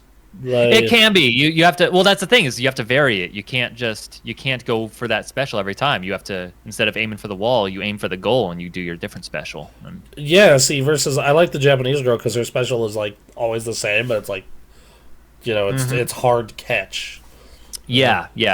It's a real shame for one of the most classic characters of Windjammers, which I believe is the British guy, because his special is just throw at wall. He has the one saying that he shouts that everyone who plays Windjammers recognizes immediately, and it just goes along the wall. Like, everyone can predict that. So, but that's the thing about Windjammers that is so awesome and is so difficult for my non-fighting game mind to understand, is the key to success is to understand, to memorize all the different shot types you can do, and to vary it up. You have to stay unpredictable. I have trouble just doing them. Like, I've been trying to get that fucking curve shot to happen so many times. Curve shot's hard. Mm-hmm. And then like, because I'm in the middle of moving and then trying to attack, once I get the disc, I accidentally curve it when I'm trying to go straight. All right. Yep. I'm lined up perfectly for a 5-pointer, and oh well, all right. But it's because I was moving at the point. Like, I understand why I did it. It was my fault. But just like, damn. But there's so much to it, and like a fighting game, turns out the tutorial for this game is not good. There's a decent Twitter thread about that explains the shot types, that I can link in the Discord later when I find it. But it explains what you can do and what you use it for, like a fighting game should. And like a fighting game, this game doesn't explain it very well. So there's a lot you can do. There's a ridiculous amount that you can do, and it gets overwhelming when you open up to it all. But that's the beautiful thing about this game, is that you can know nothing and you can do bad at it, and it's just fun. It's just, the art style is fantastic. The music and sound effects are great. It's just fast and like simple to play, difficult to master. It's just chaos, and it's fun. What a fun little game. Great game. Really enjoy it so far. I like fighting games a lot. This has that sensibility to it, especially like let's run that back. Let's run that shit back. I know. I'm not sure if I know, Aaron. You saw. I'm not sure if you saw. I saw a game winner in the last 8 seconds. I posted on Twitter this week. Yep. Yeah, so like I'm down by 2 scores. I score 1. It's match point, and like I don't have a super. There's 9 seconds left on the card, going back and forth, and I get it for the win. So good. Yep. The clock, the default clock they have is perfectly timed. Really does put that pressure on in the last few minutes or last few seconds. I love all the maps and how they vary it up. I think Casino is like chaotic in a way that I love. It's so good because like if you are down, but that 8-pointer comes up and you get it, yeah, it completely turns the fucking game around in your favor. Yep, it's amazing, and I love all the different maps. I like that they have an arcade mode that's easy, medium, hard for each character. So it gives someone like me who's going to struggle against human players a way to work on it. Like, I cannot get past the first or second stage of the hard mode. That's it. I haven't put serious hours into it. I can barely get through this game on normal. It's rough. I got through Brazilians on easy and Germans on medium, and been getting through mediums pretty. I struggle, but I can get through the mediums. It's hard as. But there's a lot to learn, and that's what's awesome about this. Is it's very simple. You can just jump in and do it, but you got some stuff to learn, and then it's so easy to just jump in and start and play a few matches and jump out like a Rocket League kind of thing. Just like, let's go play some Windjammers for a bit. Oh, what a good game! Yes, it's a great time. You want to know what is also a great time? What's also a great time? Nobody Saves the World. Is it? I've been wanting to hear thoughts on this game from a Guacamelee super fan. Yeah, no, I love Guacamelee 1, and I really like Guacamelee 2. Yeah. Probably a better game, but like it's it's the sequel problem, doesn't leave as much of an impression. But so this game is a top-down Diablo style RPG, but with a little bit of cameo mixed in, because cameo. All right. Yeah, because you get different forms you change into that certain enemies need to be defeated by. They won't take damage or break the shield of other enemies. So, like, you start out with a mouse and then nobody.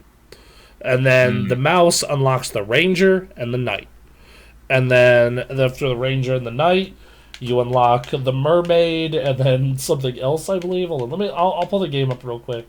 But all of them have different powers to solve different puzzles and fit into different areas. So, like, if you see a little tiny space, okay, I gotta change to the mouse. Boom, pull it up on the quick wheel. Boom. That's right, boys. And they oh shit, we got a new follower who. Thank you, Robotku. Robutka. What up, Robutka? Thank you for the very follow. much, Mr. Buttka. Thank you that you saw us entertaining enough to stay. I know who that is. I didn't think she had a Twitch account. Oh, Nice. well, thank you. Thank you, Ninja's friend. So, anyway, I'm going to pull up my account now. I played for about 2.5, 3 hours now. I'm about to enter the third dungeon.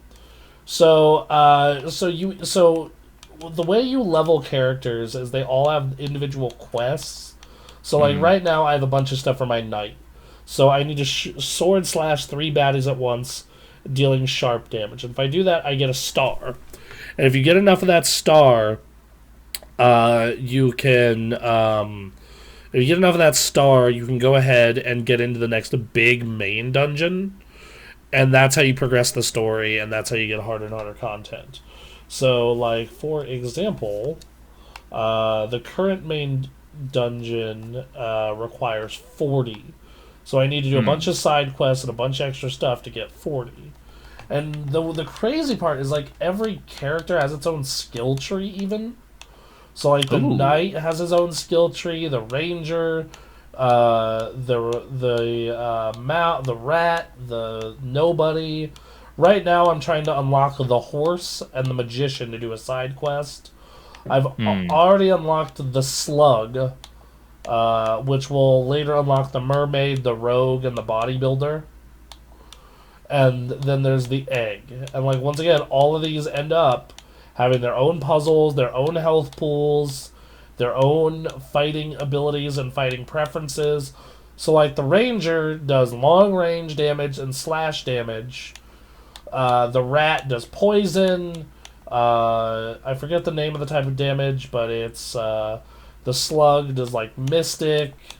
Nobody and does blunt.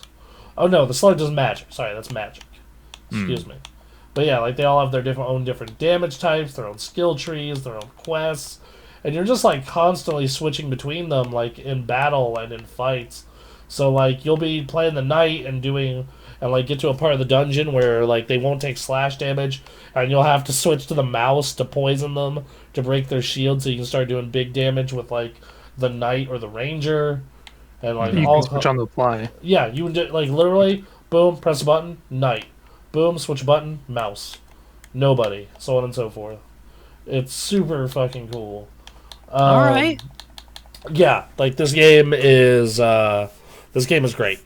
Like, it's like, I'm not that far in, 2.5 hours in, but the early impression is, for their first big RPG, dude, it like, and the combat feels good. Like, I would say it's, like, a step below, like, where Hades is. Ooh. Like, I feel Hades has, like, better dodge roll and more options, but, like, every character feels different and has their own little tone. It's incredibly funny. Great. It's super goddamn funny. I took some screenshots of some of the better dialogue.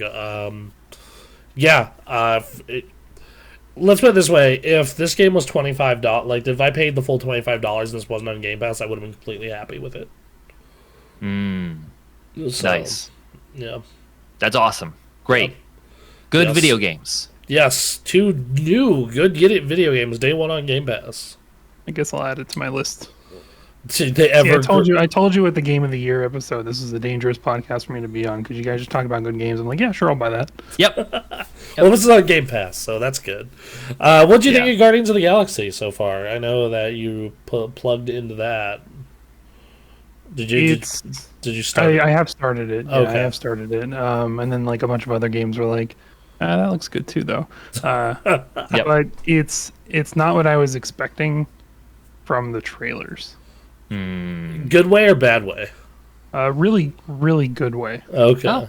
Cool. Because when I saw the trailers, I just like crapped all over the game. I was like, this looks terrible. This does not look fun. It looks cheesy.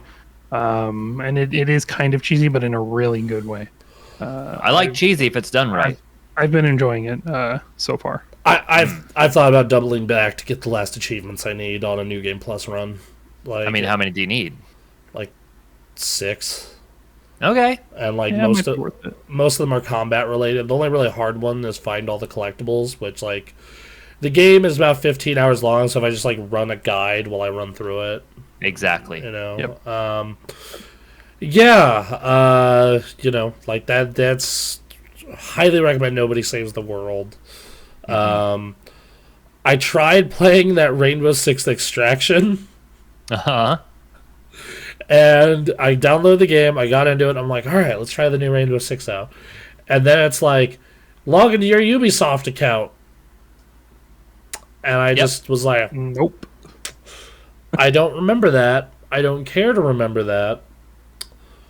So let's exit the game, go to the Xbox memory, delete. Yeah, that sounds about right. The reviews and the buzz is not enough to where I really want to check it out all that badly. And so I'm good. I'm Like, just tie the login to that account to the Xbox account. People do not want to deal with this. or just let me through like EA does. Yeah. God, dude, just it's so bad. So yeah, that Terrible. was. But yeah, and then another new game I played. All right. Yeah, dude, I had a week. Let me tell you. Yeah. I mean, dabbled. this week and next week, for me especially, just like, Yeah, I went hard. They put out a new Yu-Gi-Oh game. Ooh. A free Warzone over Halo. Shut the fuck up. No way.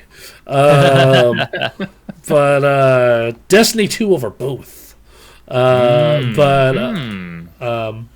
So anyway, they put out a new Yu-Gi-Oh free to play game, and it's the TCG. It is the full ass TCG, just in an online game, and it's free to play. Damn. It's free to play, entirely free, and you actually earn credits enough to get packs fairly regularly, and the packs are themed, so like it can build towards a certain deck. I chose the Blue Eyes deck, of course. Like they give you an option to run. So the 3 deck types the game lets you start with. It's like Blue Eyes, Elemental Hero, and then I forgot the other one. I think it's XYZ. And I was like, I want to run a Blue Eyes deck, homie. Hell yeah. And I played like 3 matches, won my first 3 matches. Had a great time. The economy doesn't seem too fucked. Like, at least pretty early on, I'm getting gems, which is the currency, at a fairly regular pace. Like, I'm gonna pull it up right now. Because I have... sorry if you hear a little bit of the game, everybody. I'll make sure to mute it in a minute. Yeah, like, I have 900 gems right now on me, which is 9 packs. Wow.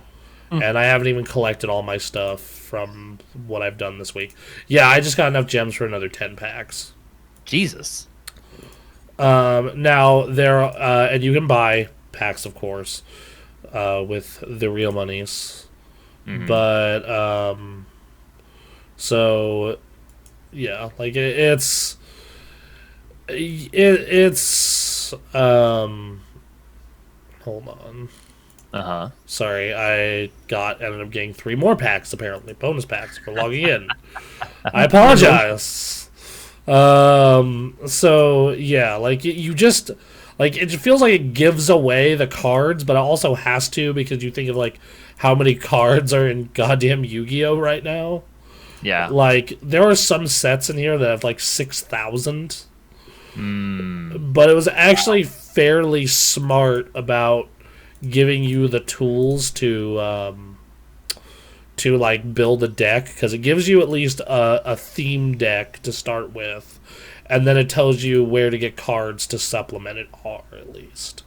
So you can at least get, so like if you have a Blue Eyes deck, you know, it says, okay, in Revival of Legends, there's Blue Eyes, Junk, Stardust, and Code Talkers.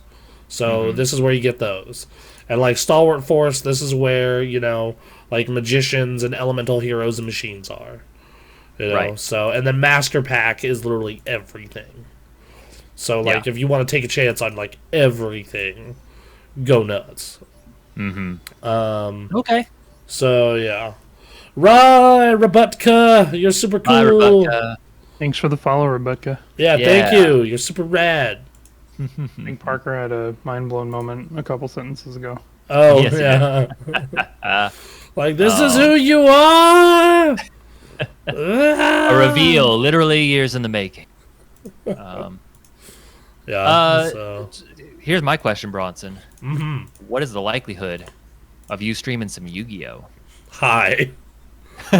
Very high. I was like, you're big on World of Warcraft, like, so seeing your thoughts on World of Warcraft is valuable. Same with Halo, and to an extent Destiny, you know, with that, and then Dragon Ball Fighters and fighting games in general. But I also know you were big on Yu-Gi-Oh for a time, and so if you were to ride this new wave of Yu-Gi-Oh, it's literally already a top game on Twitch, like within a day. Yep. Wow. Yep. My big issue with Yu-Gi-Oh is like, this would be from the perspective of like someone who stopped in like 2005.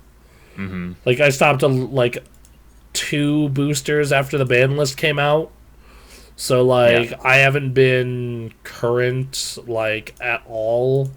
The thing that's interesting about the packs though also is like, you have normal packs, which are whatever they're selling right now, and then like when you use normal packs, it unlocks secret packs, which are only around for 23 hours and have even like more specialized. So like, for example, the secret packs I have right now are Stardust Ties, fully focused on synchros and Stardust Dragon. You know, the Azure in the Ivory fully focuses on Blue Eyes and Blue Eyes support. You know, Soldiers of the Storm is Code Talkers. The one I had last night that I don't have right now are Elemental Heroes, because it's been more than 20 some odd hours. But yes, this is very, very goddamn cool. Yeah. And apparently it has popped off very hard on the Twitch meta. Like, Nice. if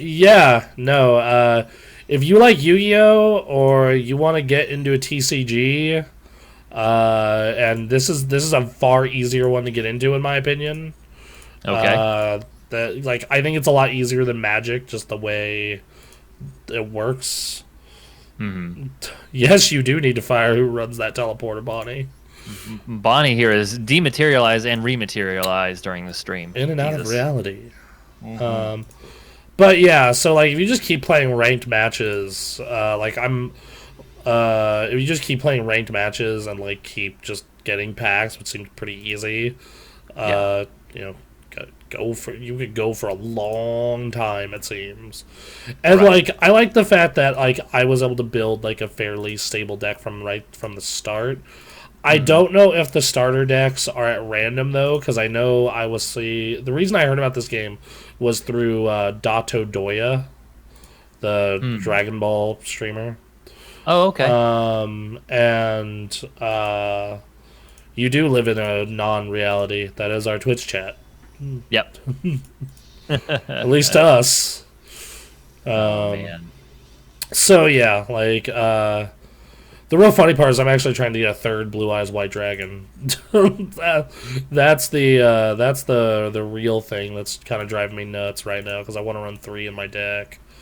Okay. Yeah, you do want to run 3 in your deck. Yeah, so Correct. Yeah, because that is the card limit, and when you run a Blue Eyes deck, you should probably run 3 Blue Eyes. You should probably have 3. Yes. That might be helpful. Yeah. So, no, I think that if you're looking for a card game, and if you're like me, and you're not the Magic the Gathering type, like, and for a lot of the reason why I can't get into Magic the Gathering is like I just hate the land concept. Like I just find it dumb and boring and not interesting. Energy, like Pokemon's energy. Yeah, same reason I find Pokemon dumb. Versus in this, like, yes, Yu-Gi-Oh! Worse than any card game I've ever seen, like, has the power creep issue like a mother. Yeah. Like, the difference between the Yu-Gi-Oh! I played and Yu-Gi-Oh! Now might as well just be a different language. Oh my god, right? It's 2 entirely separate games, like... Yeah, like, back when I was, like, running Yada deck and shit, like... Versus this, like, it's completely different. Like, it's the same enough for me to enjoy it still, but yes. So yeah, like, it's one of those things where, I don't know, it's, yeah, and, like, you also get current, like, occasionally structure decks pop in the store, so if you want to get just a bunch of cards that are themed automatically, like, right now, the ones are Magician Monsters and Pendulum Monsters. So, for those of you who know what those archetypes are. And I don't. Thank you. And then there's even, like, solo challenges. So, like, if you want to learn how an Elemental Lords deck works or an Absolute Monarch deck, it'll teach you, I guess, apparently.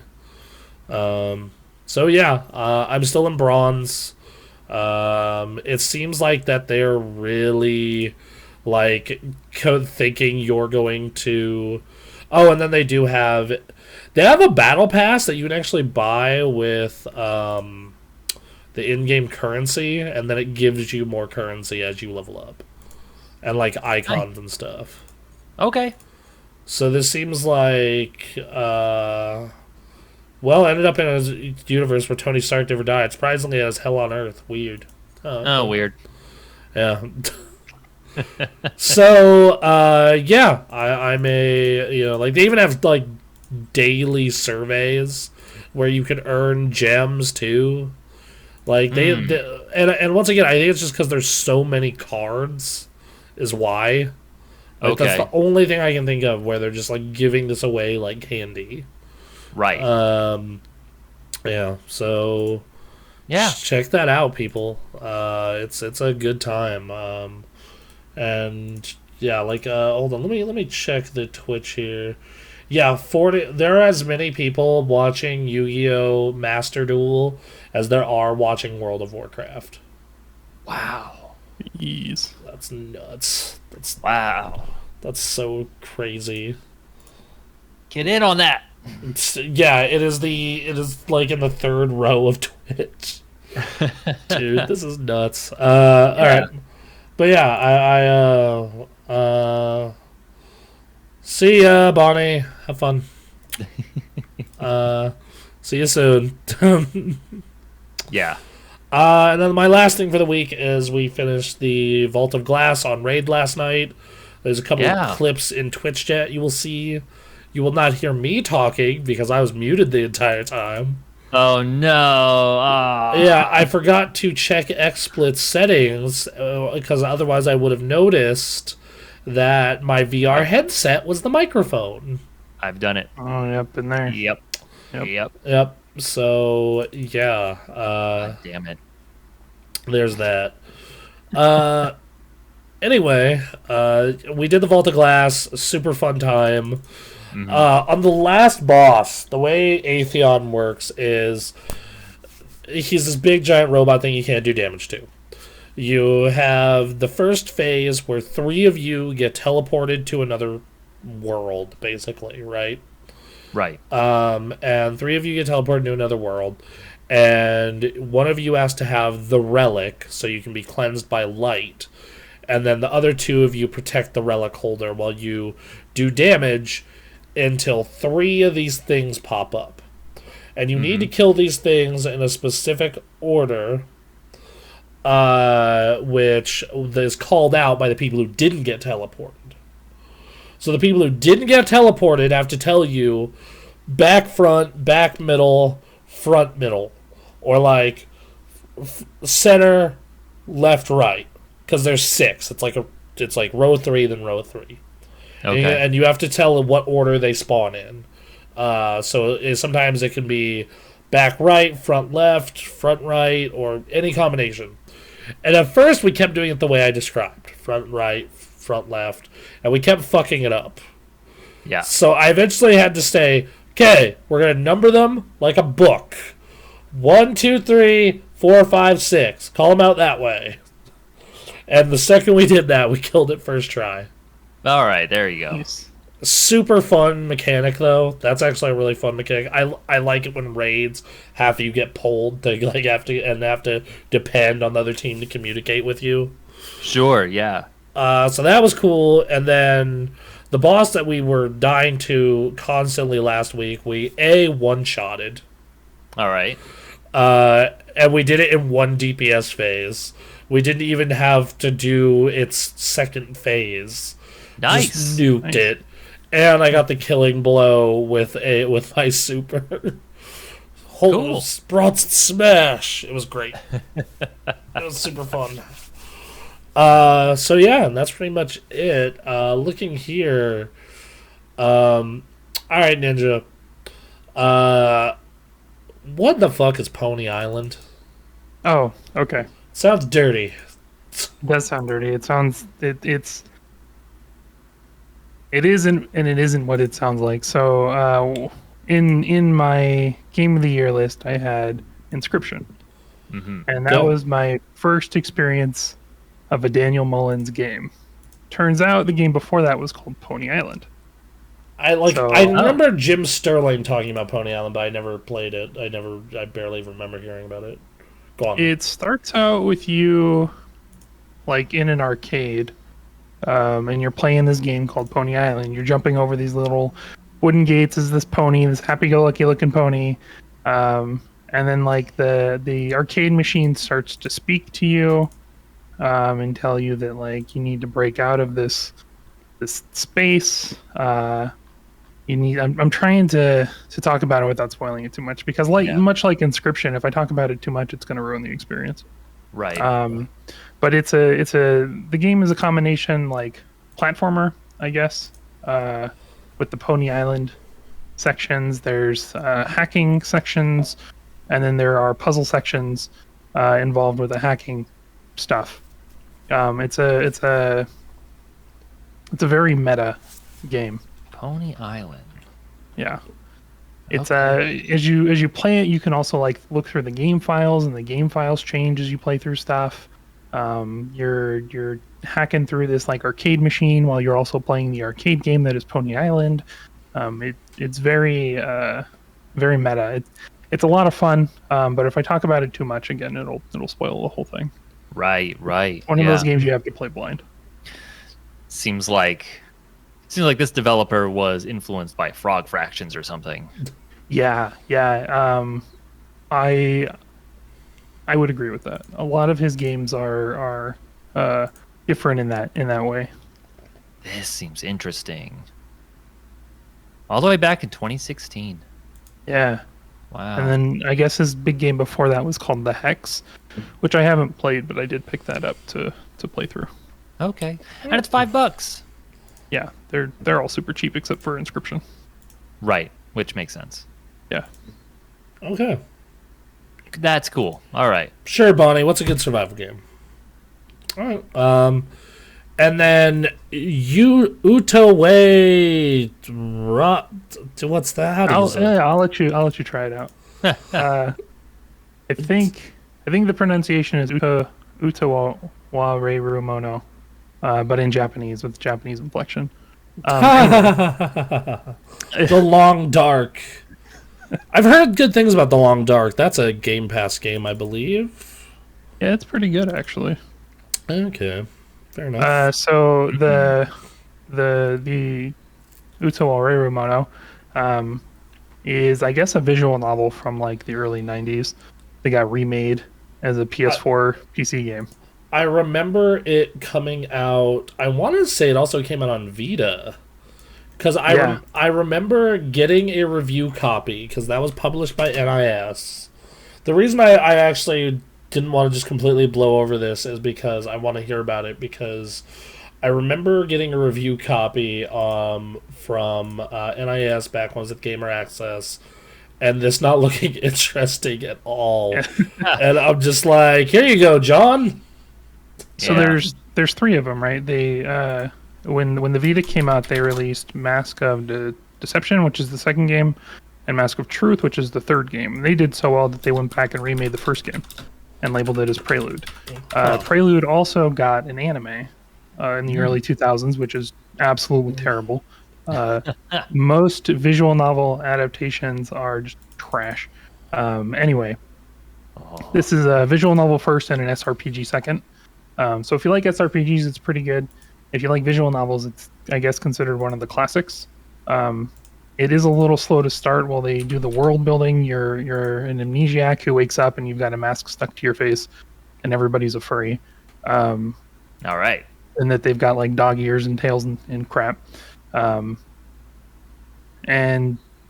within a couple of hours, there's a big character death, and then the game just suddenly takes off and you're in the middle of a war. And you're leading like your little village through this battlefield, and like adding more people to your army and to your group, and like taking on kingdoms and stuff. It escalates really quickly, and it's pretty gripping once that first character dies. Man. Okay. Nice. Yeah, high fantasy. But so if you're not into high fantasy, I wouldn't look at it. But yeah, right. It's pretty fun so far. Okay. Fortunately, I'm into high fantasy. Not so much individual novels, unfortunately. Sure. I really like Danganronpa a lot. Speaking of other games that are on Game Pass now, that also came out on this week on Game Pass. That's a great game. If you've never played the first Danganronpa, oh dude, I'll play it. Absolutely, play through those. I have not once touched Danganronpa. I've been adjacent to it at conventions. I think enough for you? I think you would probably either really love it or really hate it. There is no in between, Aaron. Because it's really weird. It's really weird, but it's also very anime. From what I've seen, it's very anime. Very violent. That's not a bad thing. Yeah, so... Okay. All right, well, that seems interesting. Aaron, you didn't get to me with what you've been doing, so what you been doing? Because there wasn't much. I don't know if I mentioned it last week, but I got a few more hours in on Deep Rock Galactic, which continues to be a great game, and I don't really have much to say on that yet, so... Okay. I want to check that out. And I know we all talked about Windjammers. You absolutely should check out Deep Rock Galactic when you can. I would think you would be into it. I got 2 weeks off here, so I'm gonna try and straight shot Nobody Saves the World, and then I'm free. So right. All right. Well. And then also Deep Rock Galactic's Game Pass. So there you go. So there you go. And then the rest of my time has been Windjammers, because I've been dealing with my own personal stuff this week. Bro, I feel you. Yeah, so I got to figure out how exactly I'm going to get rid of my car, because it turns out the catalytic converter was stolen, so it is unusable. You could probably sell the shell. That's what I did to my old Blazer. I got like $400 for the shell of it. I could, but honestly, what I'm thinking of doing is there's a radio station here, M knows, called KEXP. They have a system where you donate your car towards help on the radio station, and that's what I want to do, because I think that radio station is super, super cool. That's awesome, man. Something that does not... the kind of radio station you do not hear in most other places. So I want to support them through that. And that is, of course, if it hasn't been towed again by the towing company, because I left it for a few days and they're like, well, I guess he's not coming back. So I'm preparing for that possibility too, in which case, eh. Okay. So I'm concentrating on work. I'm concentrating on extracurricular stuff. So like I'm doing little things in Final Fantasy 14. I'm playing Windjammers. I'm in love with Windjammers, and I'm preparing my mind for Pokemon. So. Yeah, man, those Pokemon trailers look rough. They do look rough. I can't wait to play it. It looks rough. So Final Fantasy 14, I might as well do my check-in with the other two MMOs that are the side children right now. Sure. I'm about halfway through the Stormblood main campaign. I'm liking it a lot more than Heavensward. Nice. Yeah, it's been a great time. I've really Yeah, it really made me want to make a samurai. I messed around with Samurai recently, and I'm still like at the beginning level of Samurai, but that's fun. So. It is. It's a lot of fun. I And like then Samurai enough to have made it my main, so okay, Nice. well there you go. Yeah. pretty good. So yeah, and then World of Warcraft. That game, So that Xbox title. yes, this new Xbox exclusive. I capped my alt in retail WoW, and I thought I was going to stop having fun with it. But it turned out I still had a lot of fun with it, because the way you progress on alts in that game is what the base game should be. Because when I hit level cap, I already had 38 renown. Like, to put that in perspective, like, when the game launched, it took me a month and a half to get to 40 renown. Okay. Like, almost 2 months. Yeah. Versus having it, like, a week after capping. Like, and it's the same thing with my legendary. Like, I almost have my legendary farmed out on my second character because it's just so much faster now. Wow. Like, why is it that all the stuff on your alt or all the stuff from the previous patch, they just make, like, the fastest shit in the world? Like, this just is so irritating. And then I found out they're not doing tokens for the 9.2 tier pieces. They're just doing straight drop personal loot drops. And it's just like... It's like Blizzard, you just... You have this really... Yeah, like, you have this really great core where, like, every time I'm in combat, I'm having a great time. Like, I had a bunch of time walking on my mage. Like, Frost Mage in WoW is way more fun than any other mage in almost any game that's not Diablo. To me, at least. But it's like all the other stuff related around it just sucks horribly. So, yeah. That's the one thing about the Microsoft purchase. Like, they may get some relief money-wise, but first of all, I don't think they were hurting that much to begin with. Too, like, there's not a lot of help in regards to like structuring an MMO from that purchase. Like World of Warcraft, you still have to figure that out. I mean, like, supposedly the Warcraft team has been short on cash for a while. Just because Really? just because of how old it is, and they don't want to, like, pump money into it. Or time. Like, it's also why they got a bunch of employees cleaved, remember? Yeah. So, like, having Microsoft money behind it will hopefully help a little bit. I hope, man. Yeah, seeing one of your favorite games of all time slowly die is not a fun experience. Yeah. The only you do thing- have Classic going. But... Yeah, that's great. I've seen all that content before. I enjoy it still. Like, I'm probably geared enough to do Tempest Keep soon, and you know, I'm a raid tier behind, but in Classic that's okay because the way old WoW was designed is old shit stays relevant because you always need stuff from it.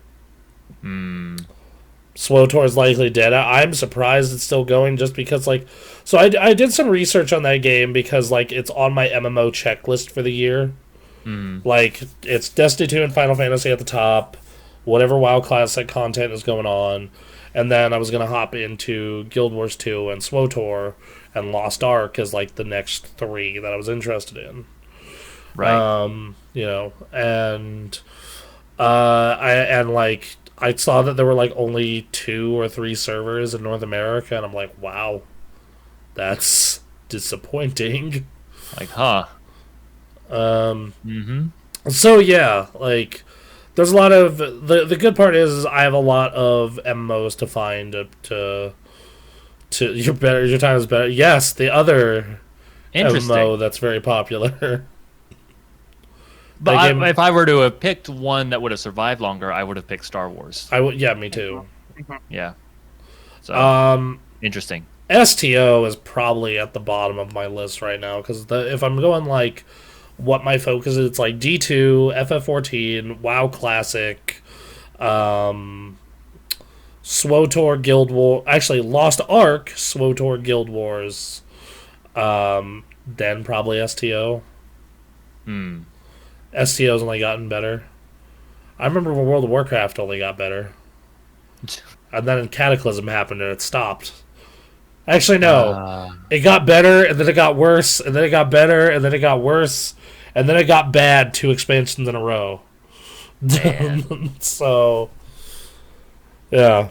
That's just like, Cataclysm was okay, it was like half good, Pandaria was really good, Warlords was shit, Legion was amazing, BFA was mediocre, Shadowlands is really, really bad. So, free to play was the best thing for Star Wars. Star Trek. Or Star Trek. It's definitely been the best thing for Destiny. Yeah, like I definitely think that free to play has helped Destiny a great deal. That's why Steph is able to try it. I'm actually working on something where I want to talk about like Destiny's like biggest hurdles for new players though, and one of them is the fact that they make it so you have to buy every expansion.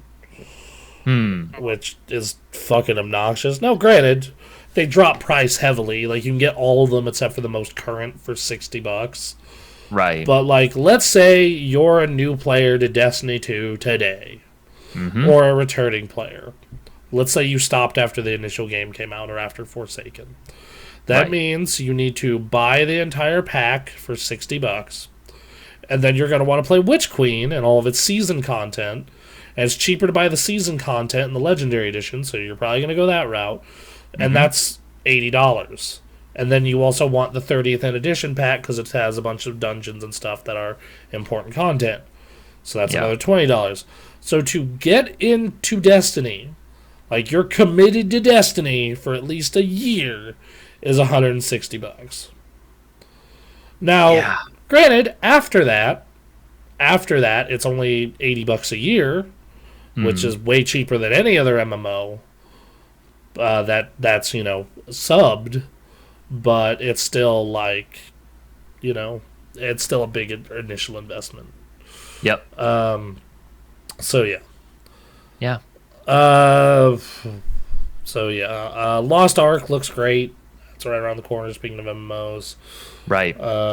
Yeah, so anyway, we will see.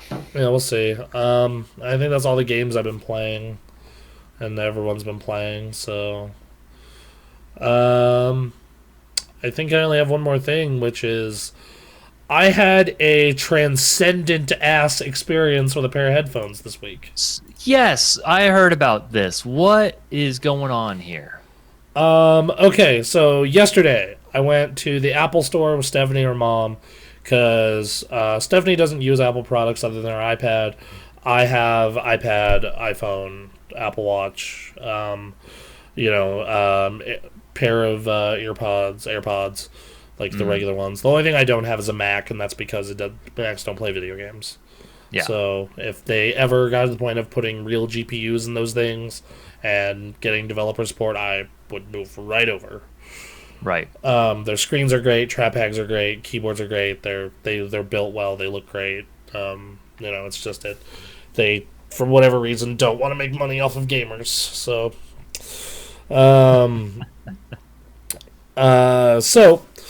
But anyway, so they brought me out to be knowledgeable because she's looking for a new phone and looking for a new Apple Watch. And while she was talking to the representative, who was also like transferring her phone stuff over, I decided I was going to go check out the AirPod Max, which those are their $550 wireless noise canceling headphones. Mm-hmm. And they've gotten a lot of hype. I've heard they're like the next level of like, Bluetooth headphones. Okay. And I put them on, and they're already set to their noise canceling mode, and I literally cannot hear the rest of the store, even though no music is playing. Wow. It was the only thing I could hear is Stephanie was right next to me and was talking, and was talking pretty loud. If you don't talk like anything else, I couldn't hear. Could not. This is a packed Apple store. I couldn't hear shit because of the software noise canceling. Huh. All right. So that's good. And that was fucking incredible. Mm-hmm. Like, Stephanie and I both immediately left that store being like, when we have the money, we gotta get a pair of those. Like, no fucking what? And then I play music on them. They had Apple Music set up on the demo unit, and I flipped through his songs. The audio in that thing is incredible. Okay. Like, it's even better than these, and these 7.1 Dolby Atmos. Like, it's ridiculous. Like, it was insane. They're super small, comfortable, easy to hold. And then they do this thing called spatial audio, where this is so fucking awesome. So you know how surround sound works? It's like speaker here, and it's like directional, right? Yep. They've taken another step further with spatial audio. Which what that is depending on where I'm looking at a screen, be it my phone or my tablet, where they'll move the speaker channel to where I am, so it always sounds like I'm facing forward. What? Yeah. What? So, like, my screen is here, right? Yeah. And if, let's say I have a laptop, right? Yeah. And I move it and I move this way, and to face it this way and face this way, they move the speaker orientation. So that it's staying in the same place? Yes. While you move? Yes. So like what was like front facing over here, you turn, and then the front is still over here, like the sound is coming from one single source. Yes. Like outside of you. Interesting. Yeah. Or you can have it set so it comes with you. It's fucking crazy. Where it comes with you is like standard headphones, right? Kinda. Like, it's weird to describe. Yeah, I'm having trouble. Hold on, let me get the description that they gave me, because it was way better than mine. Okay. But yeah, like just sitting here watching Emily's reaction. Yeah. Hold on. Weird. So basically is the trying to get the where the heck is it? Of course, it's a support center for it. God dang it! So it's basically head tracking, but for audio. Right. So it sounds like it's coming from all around you, like no matter where you are moving, and the placement is always right. It's so, like, for example, if the bass is always behind you, and like it's a horror movie, it always sounds like it's behind you. Right. It's crazy. Okay. She's very good at pretending to be interested. But yes, it was the thing that really blew my mind though was like the noise canceling, because I've used high-end noise canceling headphones before. Right. I've messed around with those $300 Sony WX4s, I believe they're called, and the X3s, and like some noise always leaks through, right? Yeah. You know, always. And like there's some level of like problem. This is like the closest it's ever been to just nothing. Man. And it was nuts. Like, when those things were announced last year, I'm like, dude, $550. Right. They're down to 500 if you go to Best Buy though. Okay. But like I like came home and I sat there and just like I really want a $500 fucking pair of headphones now. Like it was this. Oh no. It was yeah, no, like I got a bunch of shit. I got my car and then like the new job stuff, but like once I'm fully caught up, like that's definitely on the list. Like I Wow. was Okay. yeah, just to have like something that just completely drowns out the public. You That's know? amazing. Especially because I like have a job now where like I can listen to music while I do it, so it's just like yeah, no, good. Yeah, very very cool demo. If you have an Apple Store near you, definitely go check it out. Like, very impressed. Finally, something that can block out Fox's meows. The Lordy. Yeah, so also do not recommend them for Android users though. I will say that. Damn. Okay. Because they just lose a lot of their features. All right. Like Linus Tech Tips gave a recommendation that's fairly close Android equivalent. Okay. But yeah, if you're on the iPhone island like me, then they're fantastic. Like they're best in class. Which, Okay. you know, to be fair, that's Apple's MO. They have a walled off garden. That's Yep. And if you're willing to play in their garden, you are getting best in class shit. So all right. Anyone have anything else they wanna bring up? No? Yes? No? No, I'm gonna go play Windjammers later. Yeah, I'm gonna go make a sandwich and then probably do more Trials of Osiris. Yeah, there you go. So, a couple things, everyone. Hey, this is on Spotify, Apple Podcast, and Amazon. Go there, follow, review, positive things. Parker, I'm on the. I deleted Warzone after all the drama last year, man. I'm hardcore on Destiny 2 right now for my multiplayer. Yeah. And Final Fantasy, so that's where I'm at. I'm also doing some Halo though, so you can catch me on that as well. Anyway, so we have we're on Apple Podcasts, Spotify, Amazon. Go there, follow us, like us, give us positive reviews, or give us bad reviews, so we can get positive reviews. Next up, we're on YouTube. Constructive bad reviews. Yes. Don't yes, just constructive. Don't just be like they suck. And then Emily is doing lovely timestamps for the YouTube, in which you can watch the video version of this again on YouTube with timestamps if you only caught part of it. Please give us positive subs there. We're 15 subs away from 100. We'd love to get to 100. Please give us the love. Tell your friends, tell your family. Get us the word out there for us, please. Next up is streaming. Thursday, we're finishing It Takes Two. I don't care what it takes. It's going to be done. We got to do it. We got to do it. It's going to take two of you. So. It is going to hate it. 2 hour 22 minutes. I think it takes two to finish. Parker, Parker got beat. Excited for It Takes Three. They should do It Takes Three. It's like a polyamorous couple or group. There you go.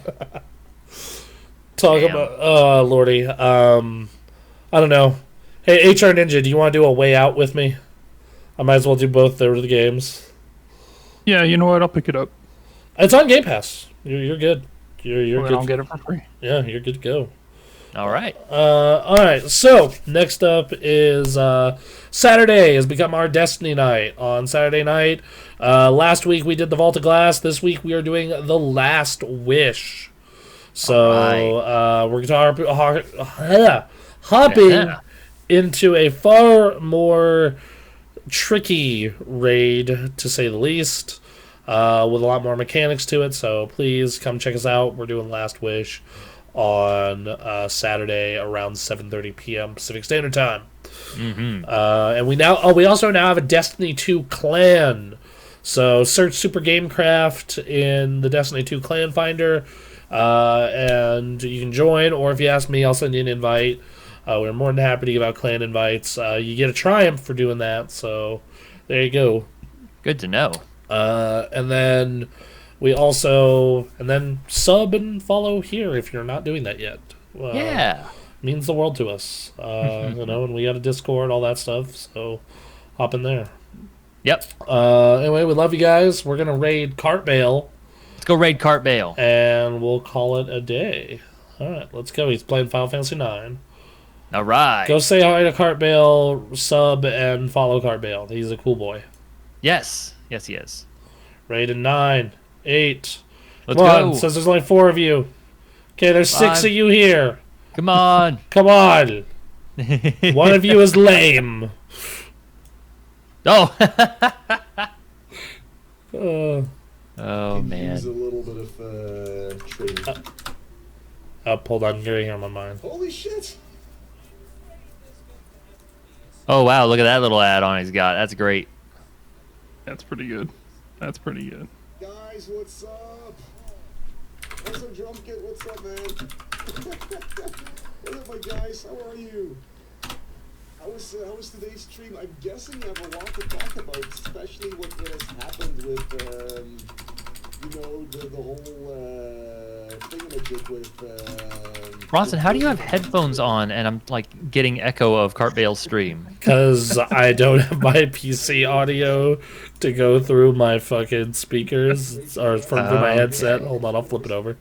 It's fine. It just I heard was about like that, confused. So that's Hold on, I need to fix my list here and add something about headphones. Yes, yes. I really Yes. need to catch up with my podcasts, including yours, by the way, because. Oh, it's Aaron. Okay, I thought his name used to be Radley Duder. No. Alright, so let's have our meeting so I can make some food. Holy shit, I haven't seen Final Fantasy 9 in years. This is the remaster, I think. It looks a lot Is it sharper. really? I think it looks way sharper. Looks really clean, yeah. They changed it because reasons. Ooh, was Radley Duder I in remember some when kind my of brother was trouble, playing perhaps? this back when it came out. What is that? Was Radley Duder in trouble?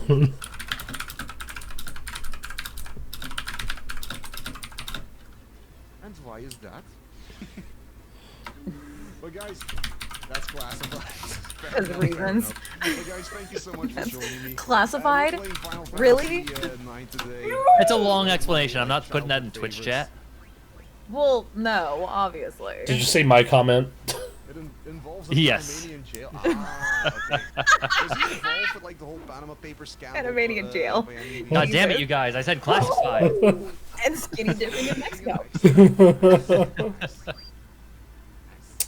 I was actually making an Uncharted reference. It's just like, I was gonna say, I know that Uncharted reference It's- with the Panamanian jail. just That like, movie's coming out It's freezing. I it can't- is. Yeah, next month. next month. Yeah, Do we want to review that? of course. Okay. Yes. I still have yet to go see The Matrix because my 4-day work week went away. So All right, let's go see Uncharted. What's the we'll do date? that- Maybe we'll do that on Saturday. Guy. Yeah? if you want to do that on Saturday, I think that'd be fun. All right, Yeah. let me see the date because I won't be able to go unless it's after the 18th. It's literally on the 18th. 10 oars already. Okay. Yeah. Perfect. Have you Come on. seen The Matrix yet, Emily? I have not seen Matrix. I have not Oh. seen the new Matrix movie. Not Okay, yet. good. Because I've been dying to see it, but I just have not had the time. Neither Okay. have I, and my brother's already seen it twice, and he says it's good. So, Ah, damn. and he's as big of a Matrix nerd as I am. Oh my god, I love his following, Kramer. Yes, that's good. Seinfeld's popular right now, so That new Seinfeld meme is fantastic. dude, Probably one of my Great. favorites. I'm in a Seinfeld meme group and I love it. Oh, Like, Jesus. if you've been on my Facebook or like in my Twitter, I've been sharing them and they're great. Anyway, let's get our meeting done and talk feedback and improve for next week. So Yeah. Emily, I've already given you the timestamp feedback. Please make those corrections because, yeah, I can correct that shit now when I'm jobless or when I work from home. But now I have an office job and commuting time and shit, so yeah. I got you. Thank you. I got Please. you covered. Thank you. Yeah. Thank you. Awesome. Definitely need to fix audio. That was partially my bad. Hopefully it's fixed this week. Sorry, everybody. Yeah, we'll see how it is this week. I made sure to stand in the one spot as much as possible and I get appreciate it that. right on my face. So, yeah, there's that. Other than that, I thought we've stayed fairly on topic, went fairly in depth with the conversation. Right. The Ninja, I do have one for you. Dude, be willing to butt in a little more. Like, Yeah, it's you know, when you get into a new group and you're trying to find the group's cadence and like how everybody interacts. So yeah, I hear that though. Definitely Yeah. hear you. no, for sure. Because Emily is busy timestamping and modding and like, she is All based. that stuff. So it's Yeah, understandable why I don't talk as much. yeah, and like she's basically, she's more of a producer, and if anything.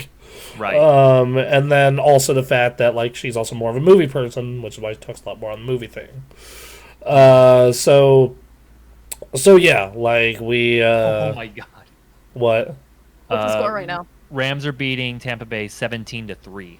Fuck yes! Let's It's go! the second quarter. It's the second quarter, but yes. Okay. Let's go, baby. This Anyway, is Tom Brady we're talking about. I'm So. on Rams. Yeah, Let's Don't let's want see. to be Brady in the Super Bowl. come on, Yeah. Von Miller! Party like it's 2015. That means a Terrorize. lot coming from a Seahawks fan. I just want to point out. Yeah, terrorize Your that man. support for the Rams means a lot coming from a Seahawks fan.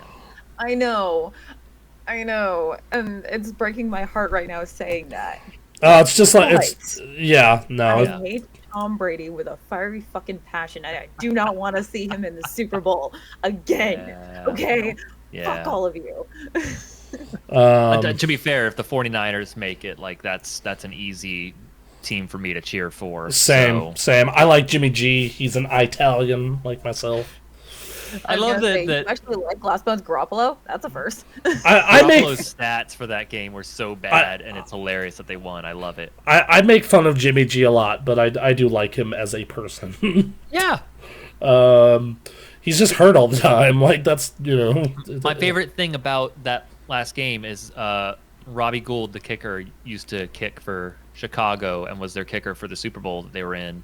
And Garoppolo grew up in a suburb outside of Chicago. And so when they made that kick, Garoppolo went up to him and said, "You are a fucking legend. Fuck the Packers." And then they walked out. It's like, okay, no, this is great. All right, never mind. 49ers, fantastic. Oh god. Anyway, so yeah, I want to get Ninja involved a little more. I know you're Yeah. new with the cadence. Feel like this isn't pardon the interruption, but it's close. Right. You Just know. watching PTI. Damn. Yeah, I know. Yeah. So there's that. Technically watching. I have YouTube TV. Yeah. Okay. So So yeah, there's that. Other than that, like, that's all I can really say. I need to be more conscious about, like, lengthening, like, structuring discussion so I can clip it. But that, what does everyone else have? My big thing is not something I don't think that we can really do much about without like fundamentally changing what it is. And that's just I just think it should be a tighter show. Like I enjoy sitting here and talking with you guys and kind of having a more relaxed, like it's structured. Like we're definitely a little more structured now the way we're doing it. But part of me thinks what would be a decent benefit to this show is if, and I know this is putting work on someone